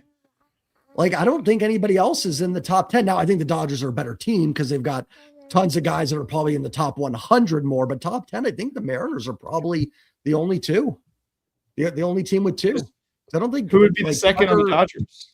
Maybe Tucker or Freeman, but I don't think they're up like that high. Yeah. Because I guess Betts isn't really in that conversation anymore. So yeah, I think the Mariners have the best 2 players in baseball. Yeah, like when you combine it, I don't think there's another team with a better 2-headed monster. Not that way. All right. 0-2 count to Rowdy Telez is swung on and missed. So Paul Skeens gets through the top of the fourth unscathed. He is currently at, looks like 60 pitches. So he is definitely done for the day. Yeah. So I'd imagine Garrett Clevenger will be coming in for the fifth. 15 swinging strikes. I mean, 25% swinging strike rate, like 12.5% would be really elite. So, I mean, he's doubling what like an elite swinging strike rate is right now. Yeah. Okay. Since back to the stadium talk, I have a question for both of you to answer. Your top 3 stadiums that you have not been to yet, what are they? Ooh, Jay, you want to go first? Yeah, I'll go for it. PNC, just because I mean, it just that scenery is perfect. San Diego, and that one works because I'm like a 4-hour drive from there, so that one's pretty attainable. And you said 3, right? Yep. Yes, 3. Okay. Wrigley would be my third. That I've again been there, but never been inside. I've been to Fenway, so I've got that off the bucket list. So it'd be PNC, Wrigley, and Petco. Okay. I would go Fenway. That's probably number 1 for me that I haven't been to. And that's I've done all the Midwest, so I've done PNC, I've done Wrigley. Both of those are awesome. I'd probably have to pick like for some reason, I weirdly want to go to the Florida ballpark, so I got to throw one of those. And I'll say Tropicana because it's going to be done soon. So if I don't go soon, I might not ever get to go. Like I regret not going to Oakland. Yeah. So we'll say Fenway for the history, Tampa for the bizarre nature of Tropicana, and then one more. And I know Atlanta has a good culture. I know that Citizens Bank in Philly is supposed to be really awesome. I'm gonna go Atlanta just because. I mean, they got a new stadium as well. So. Okay. Yeah, by the way, if you're watching the stream, this is a family affair. This is what happens when your setup is in the living room, and it's you're streaming while the kids are awake. Sometimes you just gotta let them do their thing. Since I haven't been to a lot, I feel like it's a little bit easier for me. I have such a wide range. I mean, PNC, obviously, since I know that that's one of the cooler ballparks, it's a top 3. I would have to say Fenway for sure. Just for the history. And then I kind of have 2 that I'm debating between. Wrigley also for the history. But then if I can like put the caveat on it, Phillies during the postseason. I don't know. Like, I feel like that's kind of, if I could put that caveat on there, then that would be maybe my third. But if not, then I think I would just go Wrigley probably. Truly bucket list. Nice hit from Bobby Witt into the gap. Is going to get down for extra bases. Alec Thomas is going to hit it off the wall, and Bobby Witt's going to stay at second base for a no out double from Bobby Witt right before Bryce Harper and Aaron Judge. I know, it's okay. It's okay. There's nothing. My youngest is having a sleepover at his cousin's. Otherwise, he'd be coming in at some point here. My older 2 are 14, so they don't care about any of my streams. Mexico's got a new pitcher, Alex Carrillo. Oh, Alejandro Carrillo is what it says on the Fox app. Yeah, MLB Baseball Savannah's Alex Carrillo. So sometimes these guys get the nicknames and stuff. Yeah. Bryce Harper takes a heater down and away. Alejandro Carrillo casually throwing 99, by the way. Some of these pitchers you've never heard of, and they're just throwing gas. I mean, this guy was in the majors last year. Okay. Yeah, see, I don't recognize the name. I only watch Mariner games, so that's kind of part of the problem. Mexico's pitching's had a lot of guys I haven't heard of either. I mean, yesterday they had Taiwan Walker, but today, I'll be honest, I haven't heard of any of their pitchers. Like, at least, I maybe in passing, but nothing that stands out to me. None of the last 3 guys, their first 3 guys, had been in the majors in the last 3 seasons. Yeah, 2 of them old guys and one who hasn't debuted yet. Yeah. I think that comes down to like the difference between Mexico making it far in this this tournament, because like last time I don't really remember, but I feel like they had some more pitching that helped them get to the semis. Exactly. Yeah, the pitching that's what I was just gonna say is like I think that's what's gonna keep them back. Mexico and Italy should be a good one though. I kind of like Italy's my sleeper to get out of this group. I think Mexico's better, but I'm kind of liking the Italians. I'm with you. They were my sleeper in this tournament. Like, Yeah. I mean, they have a lot of sneaky good players. Jacob Marcy on the Marlins, really good. Pasquantino underrated. Aaron Nola, I mean, could start. That's right. Nola's on that team. Games for them. Yeah, like Bryce Harper has full count, and he swings and misses for out number 1. Man, I saw Bryce Harper get picked as MVP of the tournament. Giraffe Neck Mark, famous baseball YouTuber. Mm-hmm. He's like, yeah, he's gonna silence all the doubters. He's gonna have a chip on his shoulder, but so far, just hitting a cold streak at the wrong time. Who do you pick, Harper? Yeah. Yeah, I think I saw that video. I think I saw that one. Yeah, good video. Shout out to him. But I love Mark's videos. Oh yeah, he was early on it. He was like doing videos back in 2018, 19. Yeah. For MLB YouTube really kind of got expanded and stuff. I think I know the Marine Layer guys had him on. I think actually one of them does his like production or something. I'm not sure what like some behind the scenes stuff for him. Really? I think so. Jake might know a little bit better about that. I'm not sure what were you referring to? Oh, the YouTuber, Giraffe Neck Mark, the baseball YouTuber. I think Lyle or TJ from Marine Layer, one of them, like, because I know they've had him on, and I think one of them actually does like some of his technical stuff for him or something. Like, I don't know what the like job is, but he shouted it out once.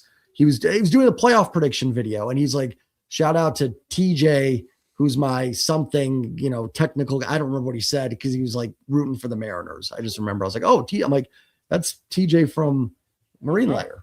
Huh. Unless it's not. I mean, maybe it's not. Maybe it's a completely different one. Or maybe it's Lyle. I don't know which one it was. Yeah, I know Lyle does stuff for Seattle Sports. Mm-hmm. 3-1 count. Aaron Judge just ripped one foul.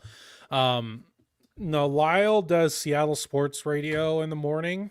So I know he does that kind of in the first half of his day. And then I don't know what TJ does. So maybe that is what TJ does outside of Marine Layer. I'm not sure. Yeah, I don't remember which one it was. So I like, if they're watching, don't quote me anybody. But as like, and they've been on not Marine Layer, but their other show, their other YouTube that they have. I know Mark's been on there a few times. I like watching those videos too. They try to guess like the top 30 something, and those are fun. Definitely. Well, we have a 3-2 count for none other than Aaron Judge.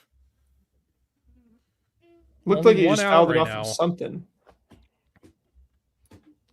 From Alejandro Carrillo, the full count to Aaron Judge is, wow, a walk. All right. Aaron Judge takes first base, is now runners on first and second with only one out in the bottom of the fourth. That brings up Kyle Schwarber.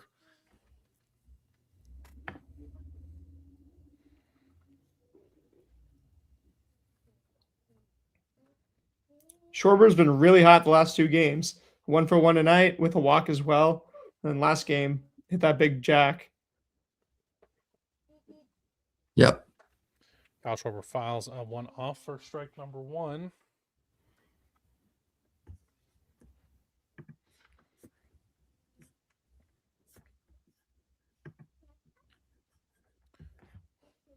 See if USA can come through again.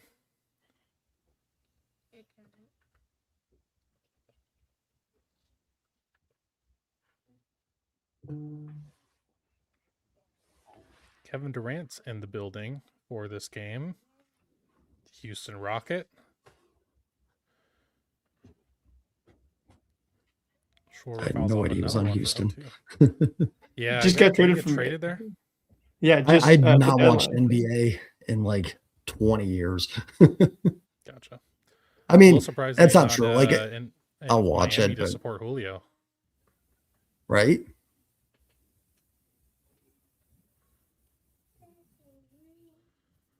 All right. the Yeah, NBA 0-2. regular season doesn't do it. Yeah, it's just very. I mean, I like every time I look, it's sort of like all the load management stuff. It's the only sport that makes me sound like an old person. Where I'm like, the '90s were better, more competitive basketball. Like I loved it back then. It was actually my number one sport, and I just kind of fell out of it. And then it's funny because baseball is always my number three. It was always like football, basketball, then baseball. As I got older, I appreciated baseball a lot more. So I kind of just moved in. I just don't think I have enough. I do room for three sports. I do love March Madness, though. I don't watch any college basketball, but I love the tournament. Oh yeah. March Madness is pretty cool. Yeah. Couldn't tell you one player in college hoops, but All right, Rich. Could welcome only- back to the stream. Thank you. Partner and cats are fed, so we're all good to go. All right. Well, now we can expect gotta- no offensive output for the rest of the game. Yeah. This game is going to end 5-0. All right. Well, quick 0-1 count for Alex Bregman up to bat. That's way outside for ball number 1.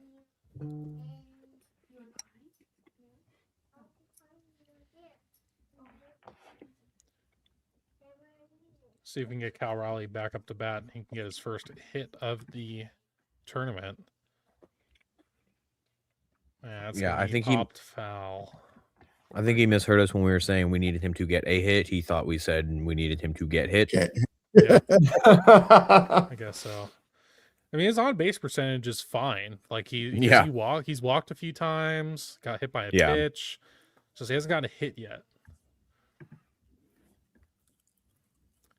1-2 and popped up. It's going to be an easy infield fly, it looks like, for Mexico to end the inning. And that's going to be it for the 4th inning, going into the top of the 5th. USA 5, Mexico 0. But now, I believe it's going to be Garrett Clevenger coming into the game for Paul Skeens. Paul Skeens' night is certainly over. So now a fresh pitcher for USA. And, maybe Mexico can get some work going on the base pass. Would be nice. I'd like for this to be a close game because that makes I was it just gonna fun. I was just gonna say I'm not like the biggest fan of blowouts one way or the other. Like they're fine, especially if I'm winning. If I'm on the winning end of them, but I always like I don't know. There's a reason I'm a Seattle sports fan because they always take it down to the wire. For sure. Well, it's what we're used to, right? And I mean, hey, the drama is better, so why Mhm. not? Hello. Hello. All right. Well, we're halfway through the game now, so Just about. just about, and we're 1 hour and 45 minutes, so we're on pace for a 3-hour stream. Let's go. That's what I call spring training right there. Mm-hmm. And then, we'll be live again on opening day for the Mariners, which I believe is March 26th against the Cleveland Guardians. It's going to be a good time to rein in the baseball season. And then I don't remember when the one after that is, but I have one scheduled for every month through August. And then I didn't schedule anything for September because September's going to be wonky, so I might as well keep that a little bit fluid, You never know when it's going to be a good time to whip up a stream for some reactions or something. So, Yeah. I'm hoping I I would can be a assume there'll part be of a more couple of than one. those. absolutely. I mean, everyone is always invited to join on the streams. Why not? The more the merrier. It's a little weird when I'm talking by myself on a stream for 3 hours, so, I'll take it. Yeah, I mean every commentator at least has the color guy. Yeah, I could, if I need to, I can. But at the same time, it's lonely, and I don't like being lonely. Well, I'm here. And hi. You are here. Yes, you are. There we go. For real, for real. Damn, I didn't realize the DR defeated Israel 10-1. Woo. Yep. Yeah. And then yesterday, Mexico, Brazil was like 16. There's been a lot of blowouts. That's the thing with the first round in this tournament. I mean, God bless some of these teams. They're trying, but there's like Brazil is just awful.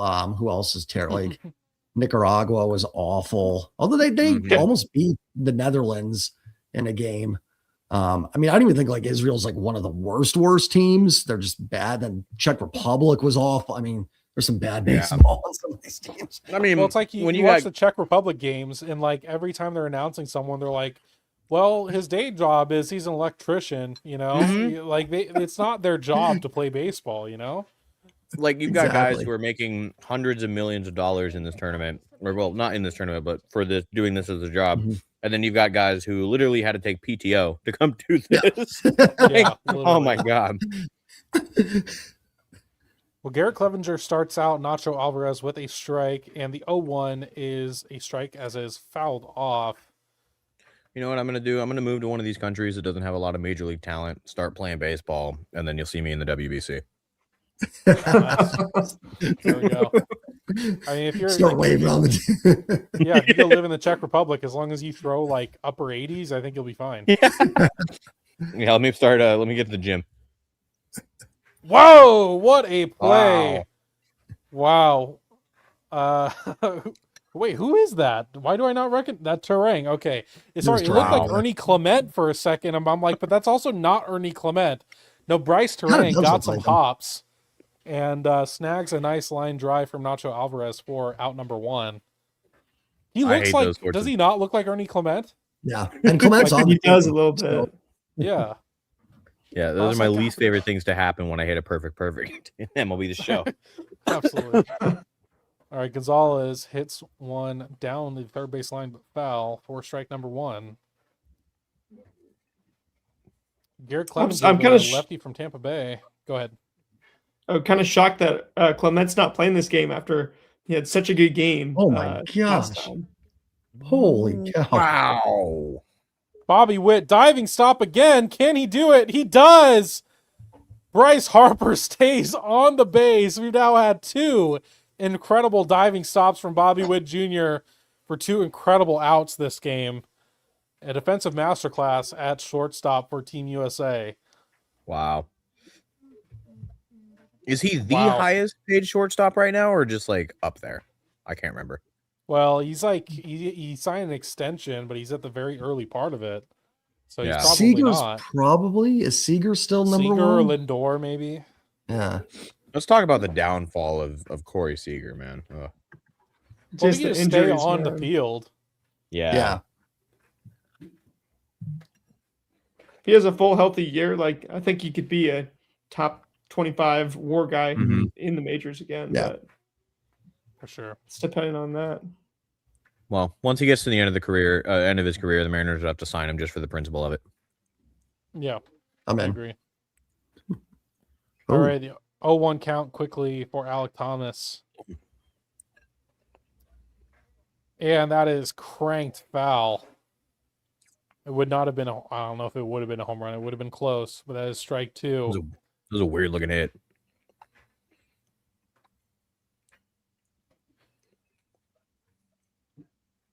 And the Diamondback center fielder quickly has an 0-2 count. I can't let that go. I'm sorry. Such a ridiculous tweet. And he strikes out for the last out of the top of the 5th. Going to the bottom of the 5th, Cal Raleigh will be leading off, looking for his first hit of the tournament, followed by Roman Anthony and Byron Buxton. Roman Anthony, of course, having a huge homer earlier on in the game. I'm sorry, I just can't get over the Bob. Do you see the Bob tweet today about like with the? Yeah, No. Did you not see the one? So it was like about Tarek Skubal and like it said DeRosa, right? Like the USA manager. He's having a really hard time with it. But he has only one quotation mark on one side, and at no point in the tweet does it mention who the hell you're talking about. So it's just DeRosa. He's having a hard time with it. That's the whole tweet. How am I supposed to know what the hell you're talking about? I don't get it. It's ridiculous. You got to go check it out. It's because I'm sure it's still up. But I literally sent it to someone like, who is this about? They're like, oh, it's about Schoolboy. I'm like, well, how would I know? I'm guessing the only reason he did that was because like his previous couple tweets were about Schoolboy, so he's just assuming that everybody's like seeing his whole timeline. That's ridiculous. But he doesn't do it as like a response, so it's no, it's not a quote tweet or anything. Oh my god! And it's not even a quote. It's like a it's I don't know what that is. He didn't even finish the quote. He didn't. Yeah, finish the it quotation doesn't even have it in. marks. It's like. And he used the wrong quotation marks. He used the it's one the inside of a quote. Oh Yeah, wait, exactly. hold on. We got a tweet 41 minutes ago when Aaron Judge hit the home run. USA 2, capital M-E, Mexico. Like Mexico. Mexico. Oh my gosh. There it is. I see it. You know what? God. It's officially not a bit. Like it can't because it can't be it can't be a bit every single damn tweet that he puts out. There's no way. Hey, he's on Cameo. We can ask him. Oh, The first response under the direct tweet, someone goes, "Is he talking about you using this app, Bob?" That's why it's so great. Like the replies, just you got to keep going because the replies are so good. They're awesome. Yeah, look at that line from Paul Skeens. Wow. Morning's pitched, 1 hit, no earned runs, 1 base on balls, and 7 strikeouts for Paul Skeens. Sammy Natera Jr. is in pitching for Mexico. And like I said, Cal Raleigh will be leading off the inning with Roman Anthony and Byron Buxton right behind him. Come on, Cal. Natera, another prospect. Cal's hitting righty this time. Natera the lefty. And he is swinging at a slider for strike number 1. What's the scouting report on Natera, Dom? I mean, 6'4", 230. That's the Luke Raleigh tight end sort of build. Kind of outside linebacker tight end type of build. 26 years old. 17th round pick by the Angels in 2022. No prospect pedigree though. Not on pipeline. Nothing like that. Doesn't even show us what pitches he has either on Baseball Savant. So he's been in the minors since. Yeah, in the minors career. Let's see, 1.34 WHIP, 3.71 ERA. He threw a lot of innings 2 years ago. He threw 57 innings. Or actually this year threw 57 innings. So should be eating up the kind of the garbage time innings for Team Mexico. Got the physical profile and member for 13 months. Thank you. Mexico 5-0 comeback starts next inning, by the way. Dedara, also known as Manny, also known as Darren McCacken Enjoyer, who is at the game presently right now. Thanks for tuning in. Oh, really? Wow. Yeah. Manny is there, and he is a Team Mexico believer, and it's not going so hot. Mexico is what we determined. Mexico, yeah. So. Ooh, wow. Cal Raleigh's rang up on a strikeout, down and in. Ooh. Bit of a generous call for Mexico. Yeah. But it is going to be a strikeout for Cal. That brings up Roman Anthony, who in the second inning had a huge hit, a huge homer to start scoring for Team USA, 2-run jack.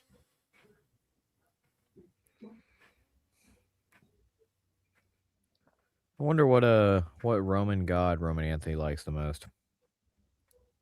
Good question. No. Do Romans have gods? Yes, Roman god. Oh, don't even get me started. Roman gods. So when Greece fell, the Romans basically like took on the pantheon of the Greek. Like Neptune is Poseidon, and I think Aphrodite is like, or no, Hera, the wife of Zeus, is Juno. All kinds of different stuff like that. Ares, the god of war, is Mars in the Roman pantheon. So all kinds of, they basically just like 1-to-1. They just gave him different names. A little bit of different stories too, but yeah. I read the Percy Jackson books growing up in school, so I was like really Same. into that stuff for a while. One of the most disappointing like book to movie translations ever. It's going to be a Roman Anthony pop up to Randy Arozarena in left field for out number 2. Bringing up Byron Buxton. Surprisingly little for all of our Mariners to do in this game. Randy's at a couple Yeah. of fly balls. Yeah. Everybody's striking out.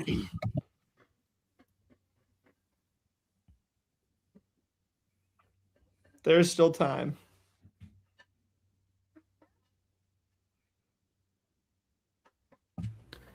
All right. That would be a good Byron Buxton blowout up to bat. topic, though. What's the worst book to movie that's out that's happened? Like, what's the worst one? Because there's been some really good ones and some really bad ones. Oh yeah. Yeah, I mean, I don't know. Percy Jackson honestly like could be up there because even the show I haven't seen all of it, but you know, it's like the source material is so good. Why is the show so bad? You know? Yeah. Like if it's bad source material, yeah, sure. You can only do so much. Right. Always blows my mind how many movies are based on books and stuff though. Oh yeah, even ones you don't know. Like, Yeah. Like, oh, this is a book? Okay, sure. I had no idea Game of Thrones was like books Mhm. before the Mhm. show, and someone told me they're like, "Oh, I know how it." I'm like, "How?" I'm like, "Oh, I read the book." I'm like, well, didn't Or the know fact those that the exist. Hobbit, the fact that like the Yeah. Hobbit is from like the fucking 30s or something. Oh my goodness. Yeah, yeah. Apparently, Think it- Daedara is uneducated because books are for losers. I read a book. Oh, y'all want up-to-date footage? Okay. Hey, that'd be cool to have a stream inside the stadium. I don't know if we're allowed to or what, but it almost seems like it's an advantage that there's less data on Natera. You know, no StatCast stuff on him publicly. Yeah. So A little bit of a wild he's card. looking to way more deceptive right now, probably because of that. Yeah. Only got 2 pitches, at least from what we know right now. Yeah. But I mean, But- he's struck out Cal. He just walked Byron Buxton. So, you know, he's doing okay, all things considered. Oh yeah, he's Got, he's what, I not think somebody Roman that Anthony to pop up. So like they're not able to go after him early or anything like that. yeah, exactly.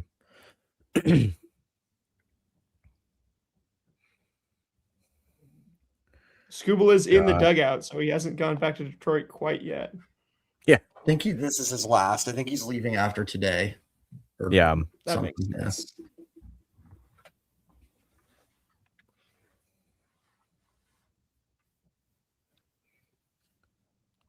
Oh, they're doing the wave. Uh-oh. Well, Bryce Ring is up to bat in the 9 hole. Byron Buxton walked to get a runner on base with 2 outs. Terang swings through a heater up for strike number 2. 0-2 count now. Are we team wave or not? I'm pro wave. I'm fine with it in the right situations. Right situation, I'm fine with it. Not in the 9th inning when it's 3-3 and like, or when the Yeah. Mariners are blowing a lead or something. But No. 10-0 game, 7th inning, knock yourself out. Yeah, that's where I'm at. It's a nuanced take. Always have to be just a not wave guy because I know Terang it- right I mean- to second base. It's going to be the last out of the inning. And it's going to get to the bottom of the 6th, or sorry, top of the 6th for Mexico. See who's going to be pitching for Team USA. I don't know if they'll reuse Clevenger, so we'll see who they only choose 8 to go to. pitches. Oh, he's only 8 pitches? Yeah. Oh, dang, that was quick. Okay, then yeah, maybe go back to Clevenger. Why not? You get 2 out of him, This- that would be good. I just realized we are one. I mean, I can say it because Mexico did get a hit, but Paul Skeens only allowed the 1 hit, didn't get hard hit once in his 60 pitches. Clevenger, he got hard hit, but no hits allowed. So good chance that Is Skeens making another start, or is he just doing one as well? Or is he going to do another one? I think he's supposed to pitch He the should be. semifinals. Yeah. Yeah, he'd line up. Well, Daydara, who is at Dyken Park right now, said they did take Clevenger out. Whoever number 31 is coming into pitch. Huh. Which, unfortunately, I don't have access to who their numbers for Team USA. I'm looking right now. That is Matt Boyd. Hey, Seattle, Right. Washington native. Former Mariners. Hey, let's Catholic go. grad. Oh, yep. And game day just finally changed as well. Matthew Boyd. There we go. Another lefty. So 2 straight lefties coming out of the Team USA pen. Will Guess they they're get willing the to Speier? exhaust it. I guess. Well- Yeah. You guess. What they want to do, because you still have Kershaw, Yarborough, and then Speier as lefties left on your bullpen. They should just start Kershaw against Italy.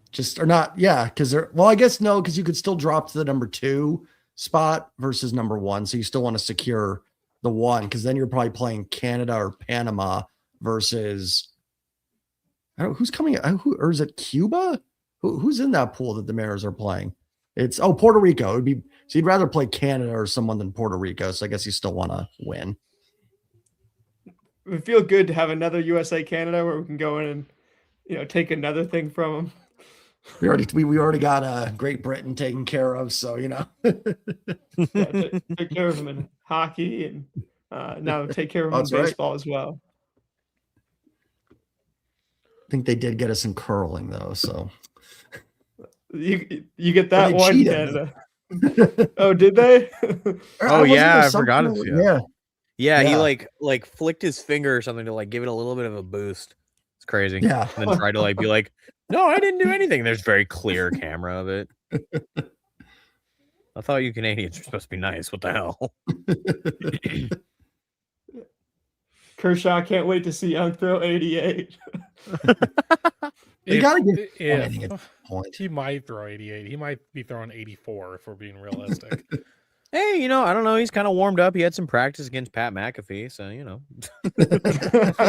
don't know if you guys have seen that. It was really funny. Yeah. I didn't. Yeah, Kershaw versus Pat McAfee, and they it was like donation stuff. So like if Kershaw struck him out, Pat McAfee had to donate like $10K or something like that. And if McAfee got a hit, it was like just stuff like that. It was just really funny. That's hilarious. Yeah. Pat McAfee ducked the ball at one point. And they were giving him crap for it. Well, very quick strikeout of Joey Ortiz from Matthew Boyd. That reminds me, Quick like my out number favorite, 1.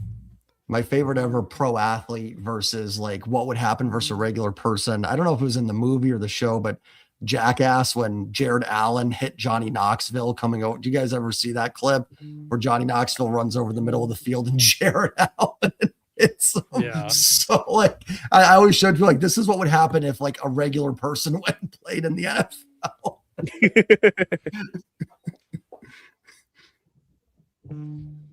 Yeah. What's the worst that could happen? He gets TJ. Yeah. He's not pitching ever again. Yeah. Right. Yeah. Just throw him out there.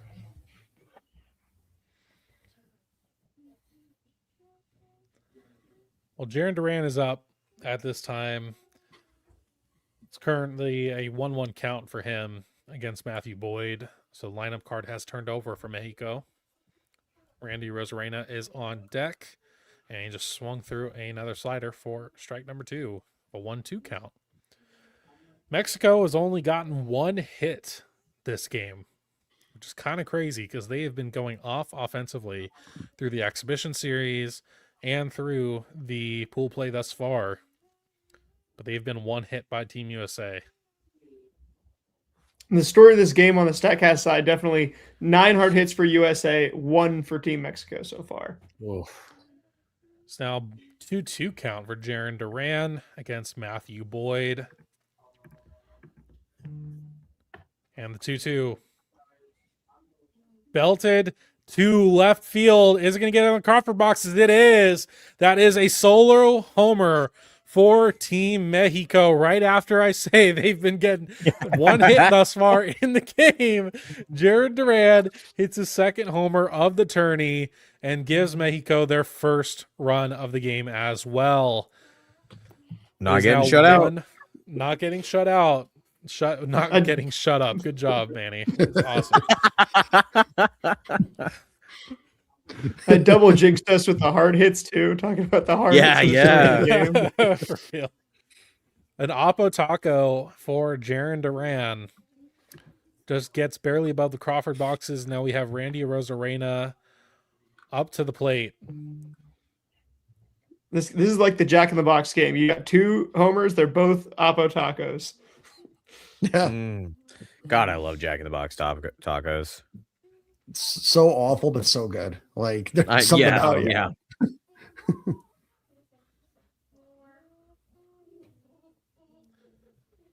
Well, two You know, some- boys from Boston have had 2 of the home runs today, in Roman Anthony and Jaron Duran.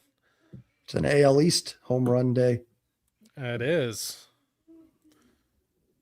Let's see if he could be an AL West home run day with Randy Arozarena at the plate. He has a 1-2 count now. Thing is, if Mexico does something in this game, right, that'll live on forever in their baseball's history. Yeah. If the U.S. does, then they just achieve expectations and they aren't a disappointment. Yeah, good call.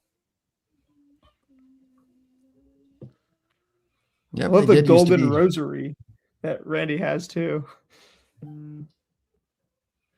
You know Randy's always going to be iced out.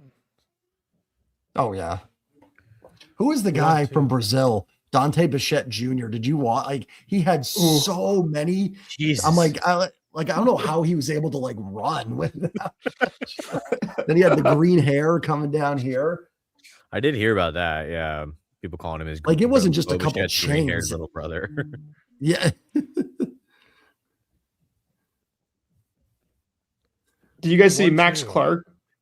Went out there with No. like 5 super iced out diamond chains in a spring training game, makes like 4 errors immediately. Oh Jesus. Oh, I did see that. I did see that. Yeah.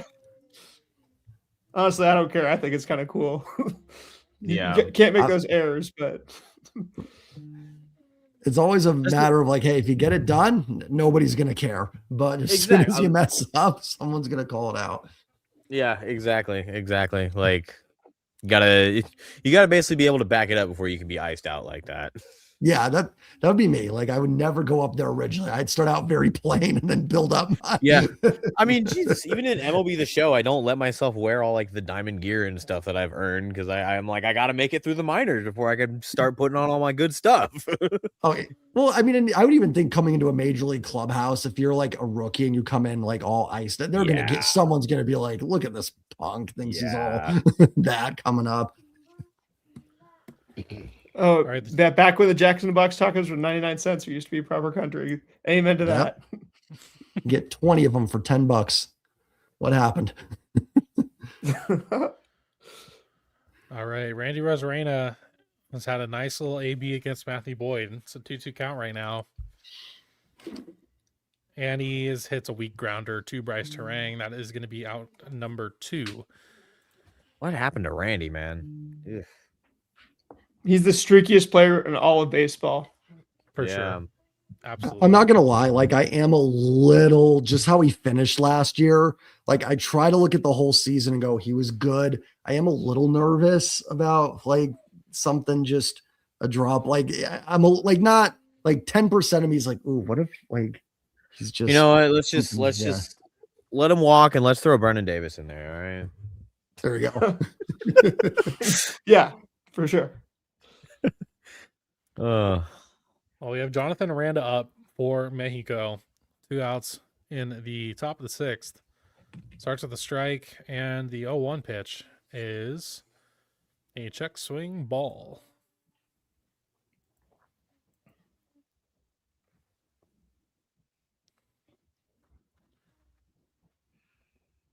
And the 1-1 is not even close for ball number 2. Boyd's look solid aside from that home run. He's he's taking care of business.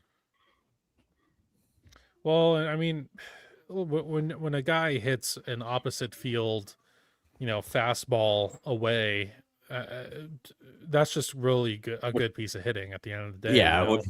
What are you supposed to do there? What are you gonna do?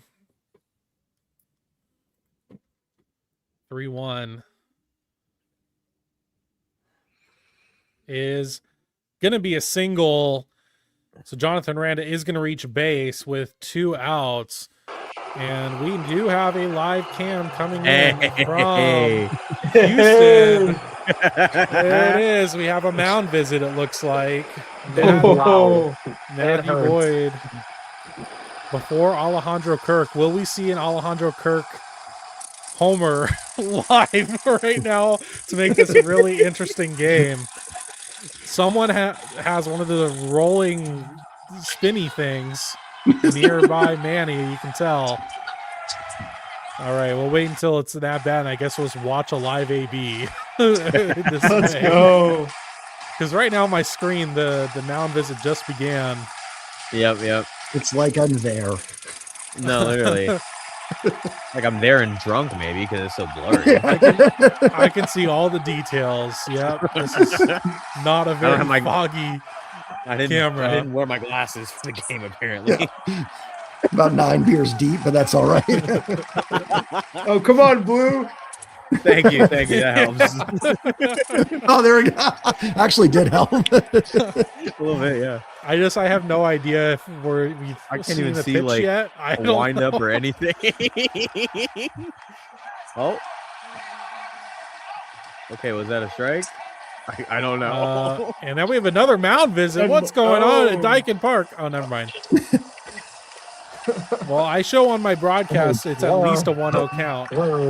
No, don't do that. Okay.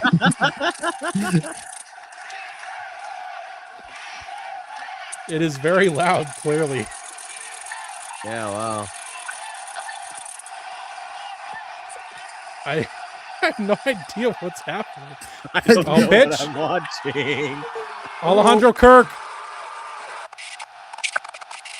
What It just looked like happened? he grounded Was out. it I single? think he got a base Single, hit. it looks I think it's a single. Yeah, it must be a base hit because it was 2 Oh, outs. boy. And they're all standing there. All right, Alejandro Kirk, I think, just got a base hit. We're about Yeah, to it see on went through the broadcast, first, I think. second base gap, it looks like. All right. Yep, there's that hit.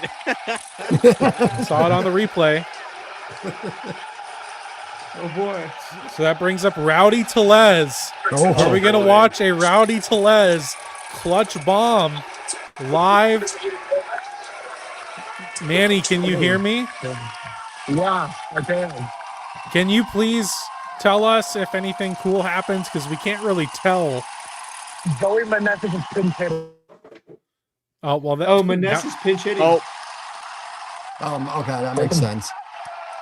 Okay, Joey Meneses is taking over for Rowdy Tellez as a pinch hitter. He just swung at something that was not a strike. Okay, That was bad. that was Yep, I can tell clearly. yeah, I know. I can't believe he swung at that too. I don't. I haven't. The broadcast is so far behind. I can't. I haven't even seen the pitch he swung at. Ooh. I still have no clue what's going. I'm kind of going off the crowd. 1-1? Yeah, I know that. I'm Yep. assuming 1-1. We're just gonna go with it. 1-1 count probably. To Meneses from Matthew Boyd. The pitch is hitting the play. It is through. That's going to be a Mexico RBI. Oh, my goodness. Wow. Mexico Tying gets run is at the us plate. tying run at the plate. Oh, no. wow. Oh, All boy. right. Runners Oh, on no, first wow. and second, I think. Still Dude, 2 it's so outs. bad. Who knew we did jinx the one hitter? Wow.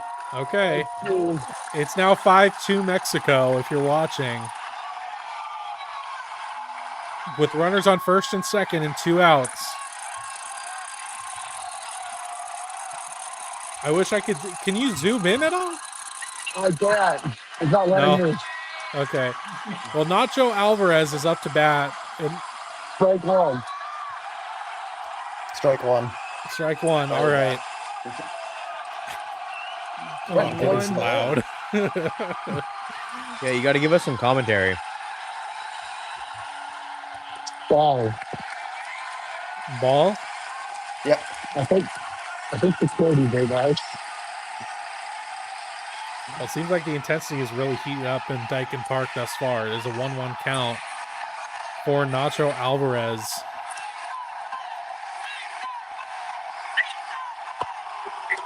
Matthew Boyd just stepped off the mound to a chorus of World- boos. There's a world of pressure on Team USA. You can see it in Bryce Terang's face as he looks down right there. Yeah, absolutely. This is also inverted, so every time I turn, it goes the other way. All right. Well, Nacho Alvarez. Can he come through for Team Mexico? And we're waiting for the pitch for Matthew Boyd. There it is. Right? Strike. Okay. 1-2. 1-2. Live Can the updates. US escape? Live updates from Dyken Park, courtesy of my boy Manny. You're not getting this on any other channel. No, you're not. This is a Raise the Trident exclusive right here. Get to know the pitch Oh, is a out. out. Right to the Wow. terrain. Right to Bryce Terang. All right. Well, there we What go. a game though now. There it is. All right. W, we are so back. We're only down by 3. Only down by Game, 3. yeah. It's a game. It's a game for sure. So, well, I'll tell you the Manny. fan because I think security's going to kick somebody out. I have no idea what's happening. It looks very loud. That's for sure. Dude, it hurts. Like, oh my God. You have no idea. It's like a Seahawks game right now, but in Houston. Never been to one, but I agree. Yeah. I mean, I don't think Alright, Dyken Park's used to this good of a crowd, this loud of a crowd, this intense of a crowd. But you know, what could I say? yeah. Last update, they're putting a new pitcher in, number 53, Team Mexico. Number Let me 53 see for who Team that- Mexico. That's one of Ignacio. Bob Nightingale's guys, number Oh, that's 53. not Ignacio Alvarez. Was that Who is it? 63? One of the two. Okay. Daniel Duarte. All right. Well, thank you, Manny. We appreciate it. Of And I don't know course. if you want to stay From- on or not, but it's up to you. No, because it's too loud and I don't want you guys to get in trouble. Okay, fair enough. Okay, see I'll you be in later. I'll be in the chat. I'll say some offensive things. Okay. All right. Sounds If good. you let Thank us you. up Mexico, Thanks for the view. 1, 2, or 3. Yeah. Bye. Bye. Appreciate you, Manny.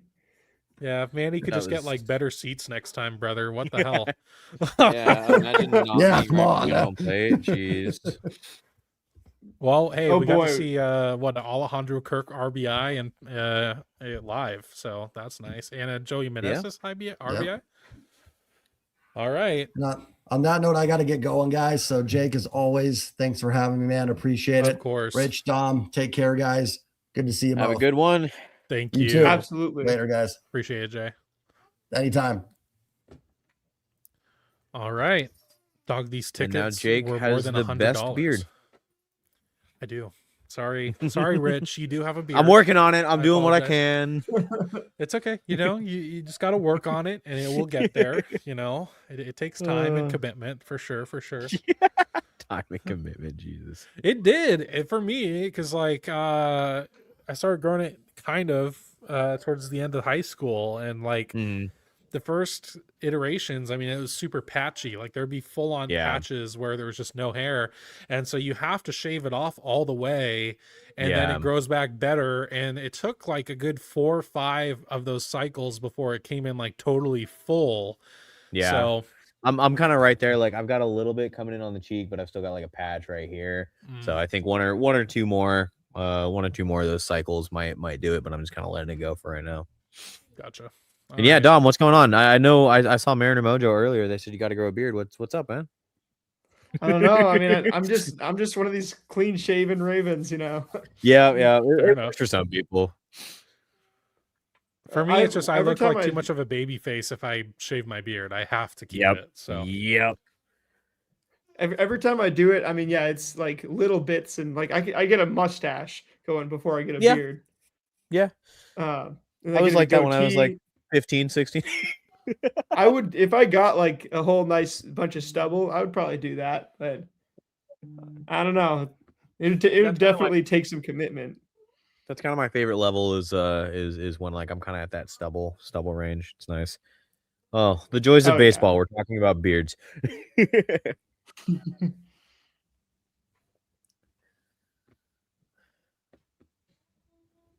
This Daniel Duarte guy is pretty interesting. You go to his baseball savant, he's got a whole lot of red on there. 29 years old, pitched in the majors 2022, 23, and 24, not in 2025, but I mean, great underlying numbers in 2024. So definitely something there. well, Daniel Duarte is coming in for the top of the USA order. Bobby Witt up to bat currently has a 2-1 count with Bryce Harper and Aaron Judge right behind him. Dang, wow, you're right. High That is a lot of red. fastball.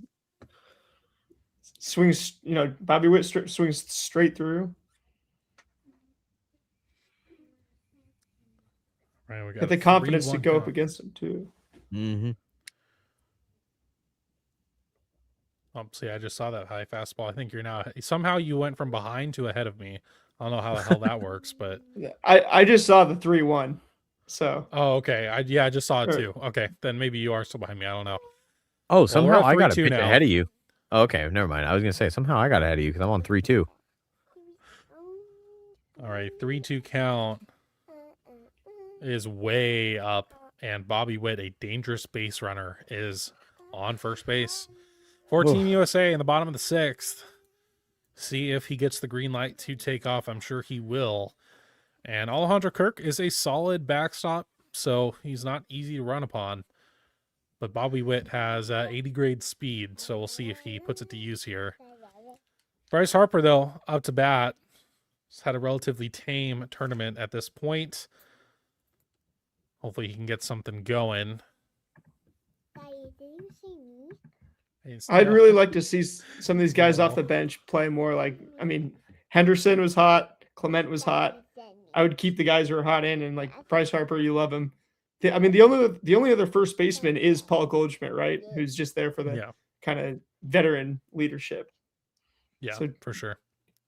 You have to keep Harper in, but batting him second, that's maybe you have to move him down for next game. My daughter's right next to me, We're- and her I name's hear that. Harper. Her name's Oh. Harper, and she's like, "Did you say me?" And I'm like, "No, I Oh, was talking about the guy on the screen." I love that. I love that. All So right, you're named 2-1. after. No, not after Bryce Harper. We're did not grow up as Philly fans. Bobby Witt does steal second base on a now 3-1 count for Bryce Harper. Bryce Harper, the guy on the screen. I mean, So yeah, Bobby you Witt is literally now in said- scoring position. You literally were talking about how Witt's a dangerous base runner. Yep, you knew he was going to get the green light. It was just a matter of when. Yeah. He picked his spot and he got there. All right, 3-1 to Bryce Harper. Ooh, swung on that slider right over it. Is now full count. Yeah. Did I win? You haven't won yet. We'll see. Okay, I didn't win yet. Why? Why didn't I? The 3-2 is swung on and missed. Bryce Harper strikes out for out number 1. You did not win. I'm sorry. Sorry. Why? Well, that brings up Aaron Judge with a runner in scoring position with only 1 out. Already homered once in this game at the, I think it was the 3rd-ish inning, about. See if he can do it again. He's been on a tear in this tournament thus far. And he's going to foul off the first pitch for strike 1. Hello.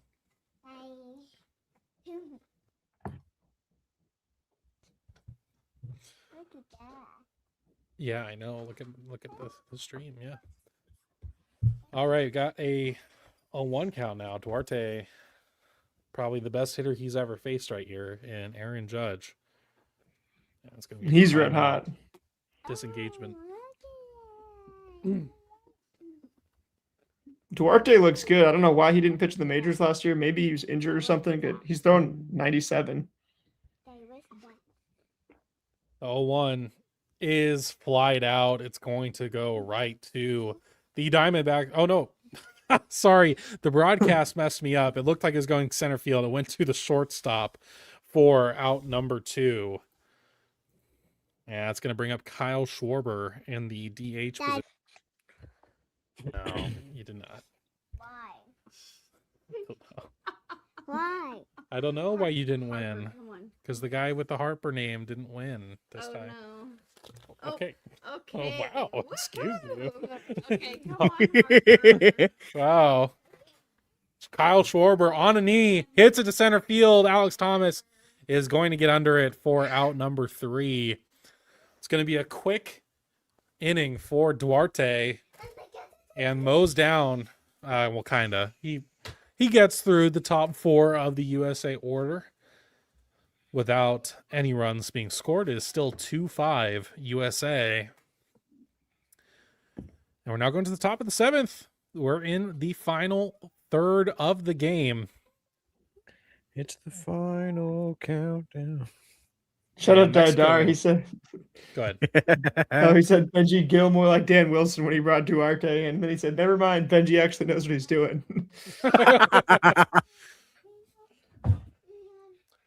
So in the top of the 7th, not sure who's going to be pitching for USA. It's not going to be Matthew Boyd. It's going to be Nick Gonzalez, Alec Thomas, and Joey Ortiz, the 7, 8, 9 of the Mexico order, up to bat. If Benji doesn't bring in Muñoz when he has a chance to win the game, then you can make those comparisons. For sure. Boyd's still Yeah, in Wilson. per Manny, who Oh, was wow. on scene. Wow. That's an interesting choice. Yeah. I mean, it is the He 7, definitely 8, got 9, roughed so I up. think you're just trying to get a little bit more out of him. And Alec Thomas is the lefty, so you got the lefty Boyd. Really, it looks like they're building, they're pitching around going after the Diamondback center fielder himself. Yeah, absolutely. Diamondback center fielder is the plan of attack. I'm never going to call him anything else now. They're going to switch him to like right field eventually, and it's going to have to be like, whatever position he's playing that day. At the plate, Diamond center fielder. And Diamondback. Damn, I messed it up. Why? Diamondbacks center fielder. Diamondback center fielder. Derek Jeter. Dude. Remember that guy? Yep. Yankees guy? Yeah. All right. Well, we're between innings right now. We are almost to the stretch, the 7th inning stretch. After these round of ABs for Mexico. I've said Mexico 3 different ways during this. Yeah. I Yeah. said Mexico, Mexico, and now Mexico. All right. The last of the Mohicans. Yeah, I guess so. All right. Matthew Boyd still in to Nick Gonzalez.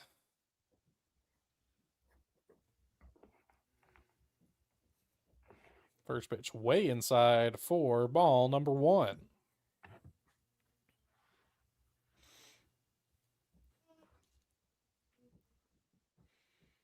USA is just playing all these 3-run games. Like even against Brazil, it was 3-run game, 2-run game for most of it. Huh. Yeah. And then that 9th inning, they walked everybody home and ended up with a 10-run win.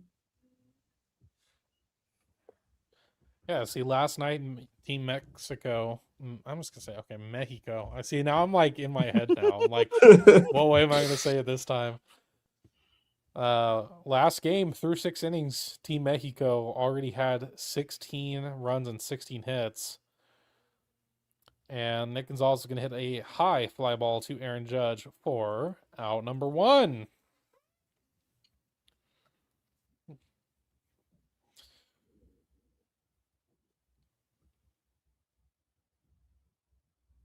And now we're going to have Alec Thomas The Diamondbacks center fielder up to the plate against Matthew Boyd, the Chicago Cubs starting pitcher, Me? who All is right, on Did. one of my fantasy teams. There we go. Oh, yep. Yeah. All right, Did. All right. Let us know if somebody starts warming up after this at bat. That would be the time to get Boyd out, bring in a righty. Actually, maybe they're going to keep him in all the way through Duran. Another lefty. All right, now 1-1 count. I haven't been keeping up. 1-1 count to Alec Thomas from Matthew Boyd, and the pitch is a foul ball for strike number 2. Can't relax.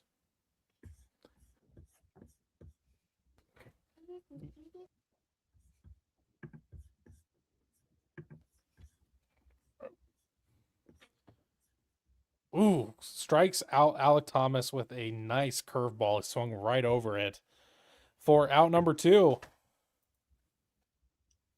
Good choice to keep him in. I guess so. As long as he had Joey Ortiz out, then it's looking good. Get 2 innings out of him. It's one of those things. It's a good decision if it works, an awful decision if it doesn't. No in between. That's right. I mean, I guess Boyd is stretching out to start, games for the Cubs in 2 weeks from now. So I wouldn't even be surprised if he came out to get Duran in the top of the 8th.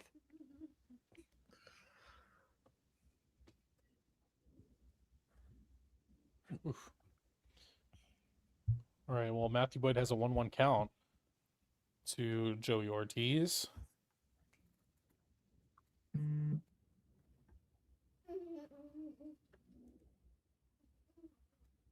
Swings through a nice changeup for strike number 2.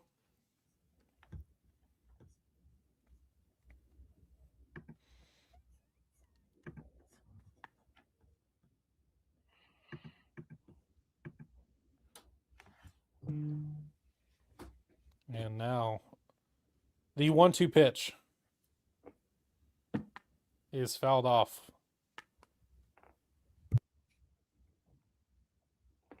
Nope.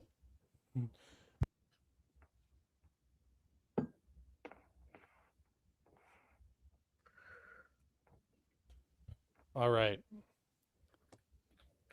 And the 1-2. And after this, in the stretch department, I know Dom's really into fantasy, so I'm going to have you grade my keeper fantasy team that I just drafted the other day. Ooh, let's get it. What format? It's a keeper league, dynasty league, 12. I think it was 12 teams. So I'll have to check on that. It was Points snake or draft. points or Head-to-head category? points, I believe. Okay, sweet. I have a 14-team points league that I'm going to be drafting on Sunday. It'll be my first draft of the year. All right. Well, Joey Ortiz lines out to Aaron Judge to end that. We now have Mexico needs 6 more. They have 6 more ABs, 6 more outs to make up 3 runs right now. Let me see. Good How luck. many people was it? Was it 10 or... Because I guess that also affects it too. Okay, it looks like it was a 10-team fantasy league. I believe I drafted 6th overall. I believe. So right in the middle. It started out with a prospect draft, which I don't remember what, and we only did 5 rounds. I don't remember what I think I was like 4th or something in that, I want to say.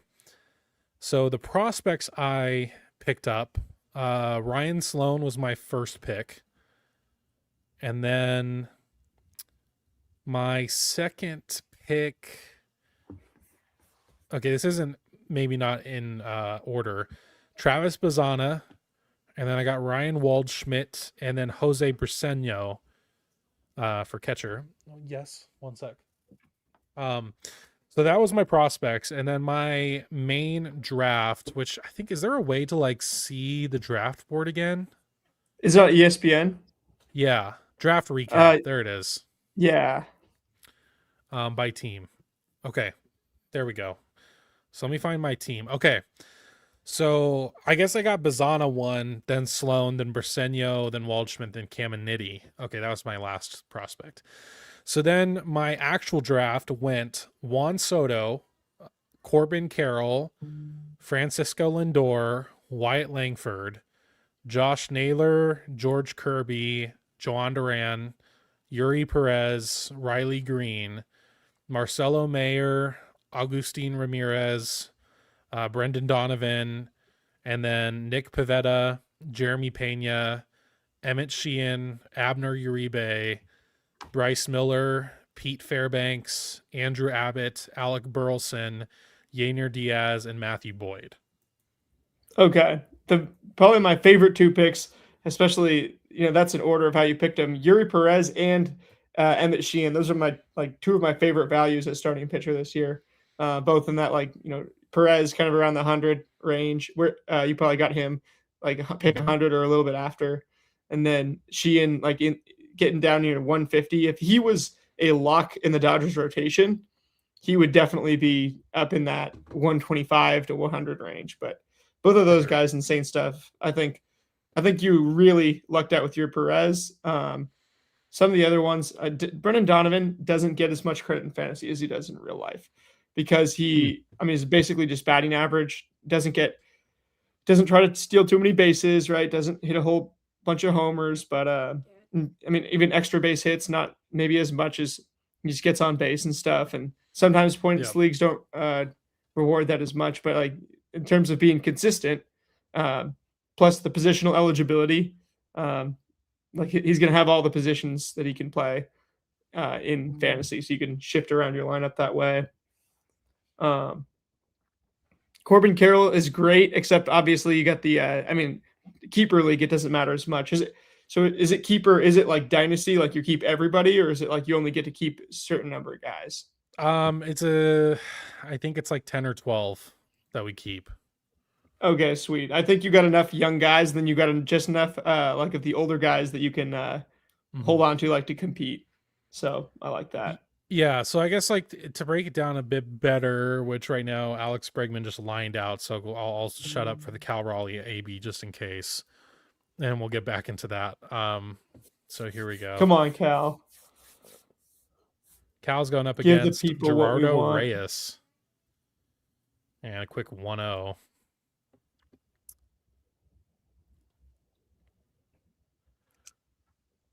Cal Raleigh has been hit by a pitch and then struck out twice today. And that is a bomb to right field. Is it out? Is it foul? Is foul ball. Oh my gosh. Cal Raleigh was a good few feet away from a homer in this WBC and making it a 4-run lead. Wow. That was close. Looked like a bomb on the broadcast too. Yeah, Okay, yeah, he landed a good foot before the fence on the warning track, and he was also too far to the right as well for a foul ball. He is batting lefty, so it's now a 1-1 count. Instead, what can he do? Can Cal Raleigh get one? A huge hack in a fastball up in the zone. He's going to take his time out.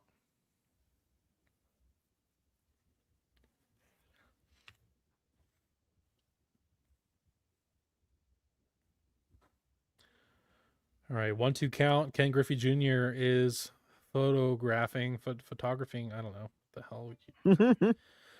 Taking pictures. Yeah, he's being a photographer. He's a licensed photographer there right now. Cal Raleigh fouls off another one for a 1-2 count still.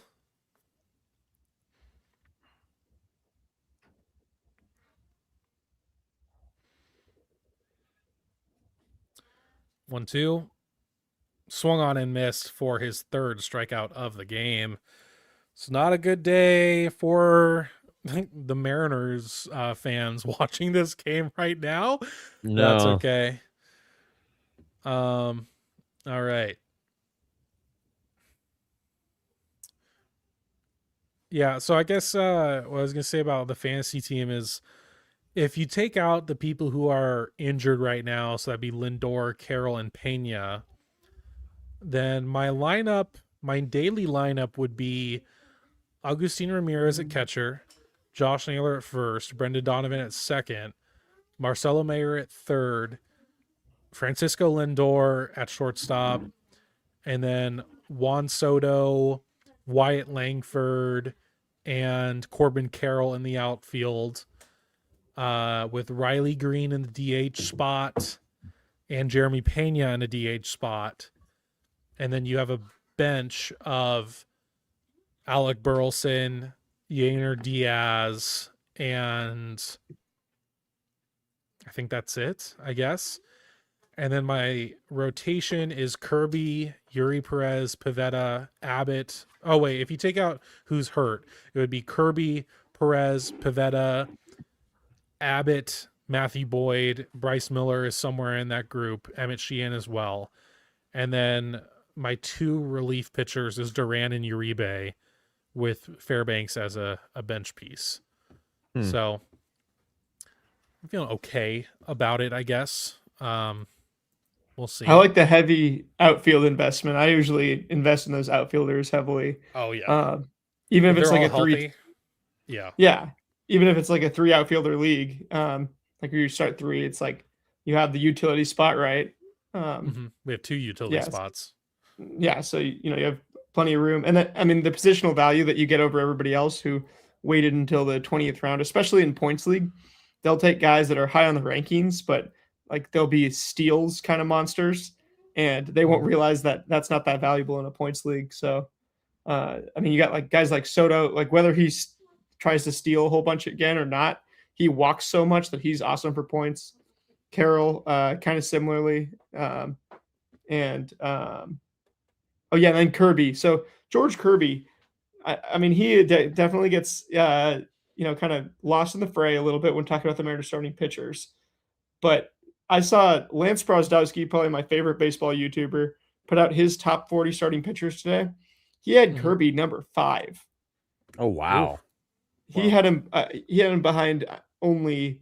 I mean, Skubal, Skeens, I think Crochet, and Freed, and then he had George Kirby. So I mean, that he has some pretty good justifications for it too. He says that. I don't know, his pitches move a little weird. I mean, great control and stuff. And he coming back from the injury, like he came back really well from the injury as USA gets on base with 2 outs. And that was a bad error from Nick Gonzalez there. Had a liner from Roman Anthony right to his glove, and it just went. He didn't even have to move, and just flicked off his glove into the outfield. Oh man. Byron Buxton up. Can he take advantage?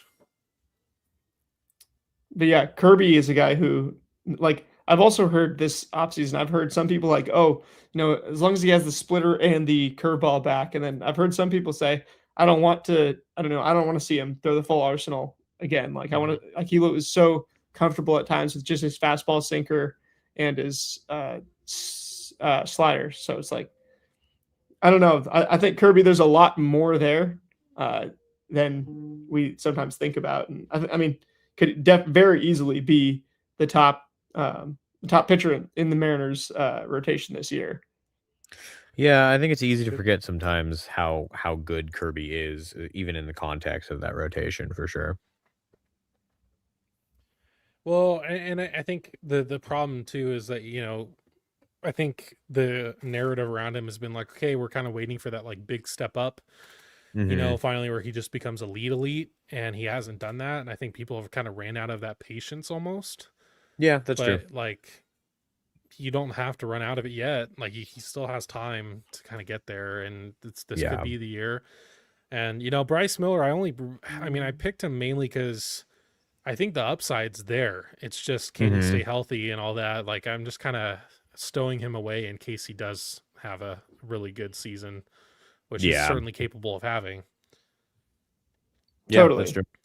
I waited to add starting pitching. I really focused on position players first for the most part. So that's why I didn't really get any specific aces per se.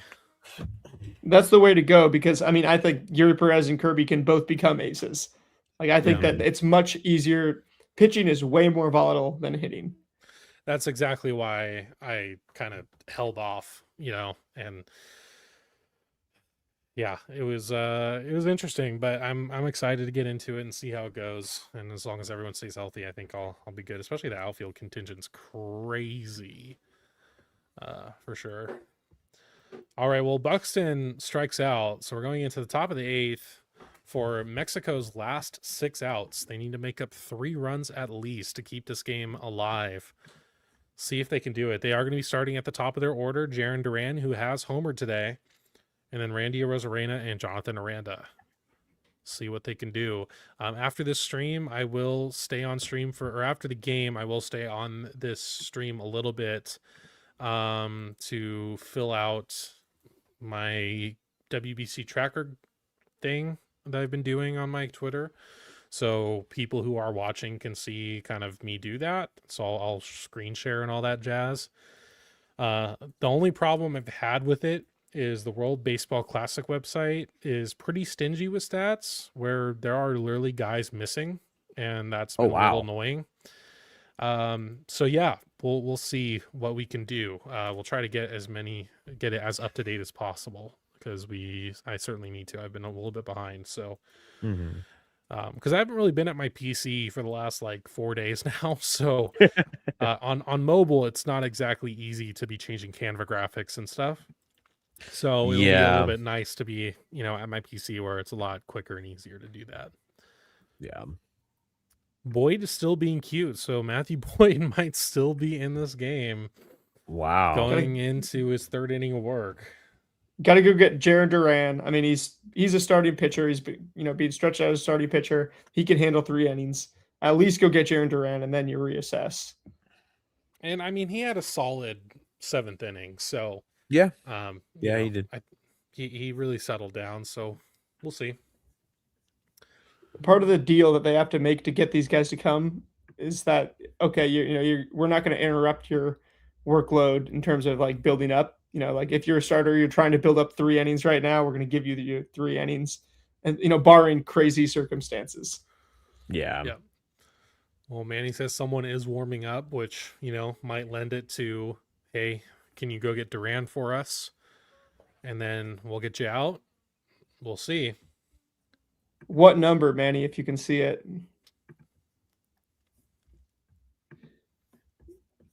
Let's see. Let's see if we can predict who they would bring in. Let's see. All right. Jarren Duran up to bat. And fouls off the first pitch for strike 1.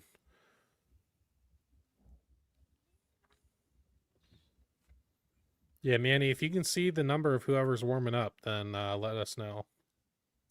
We can kind of go process of elimination. Probably going to be a righty. That is crushed. It is going to be a second decker from Jarren Duran. Oh, never mind. It's going to be in the first deck. But that is a homer, his 2nd of the game from the Boston Red Sox outfielder, Jarren Duran, off of Matthew Boyd. It is now a 2-run game. It did not pay off. 374 feet, 98 mile an hour off the bat. And Jarren Duran has helped give Mexico some more life. Wow, man. That's crazy. Well, Randy Arozarena coming up to bat. Can he keep the mojo going? They're probably going to take Boyd out at this point, I would think, but we'll see. Nope, it looks like he's going to face Arozarena. All right. Oh, boy. Randy's locked in. He hacks through one for strike 1. Griffin Jax is warming up in the bullpen. The nasty righty out of Tampa Bay, who I really wish the Mariners got in the trade deadline. I will never get over that. The 0-1 is a soft tapper foul for strike 2. Randy is ready to get Mexico within 1.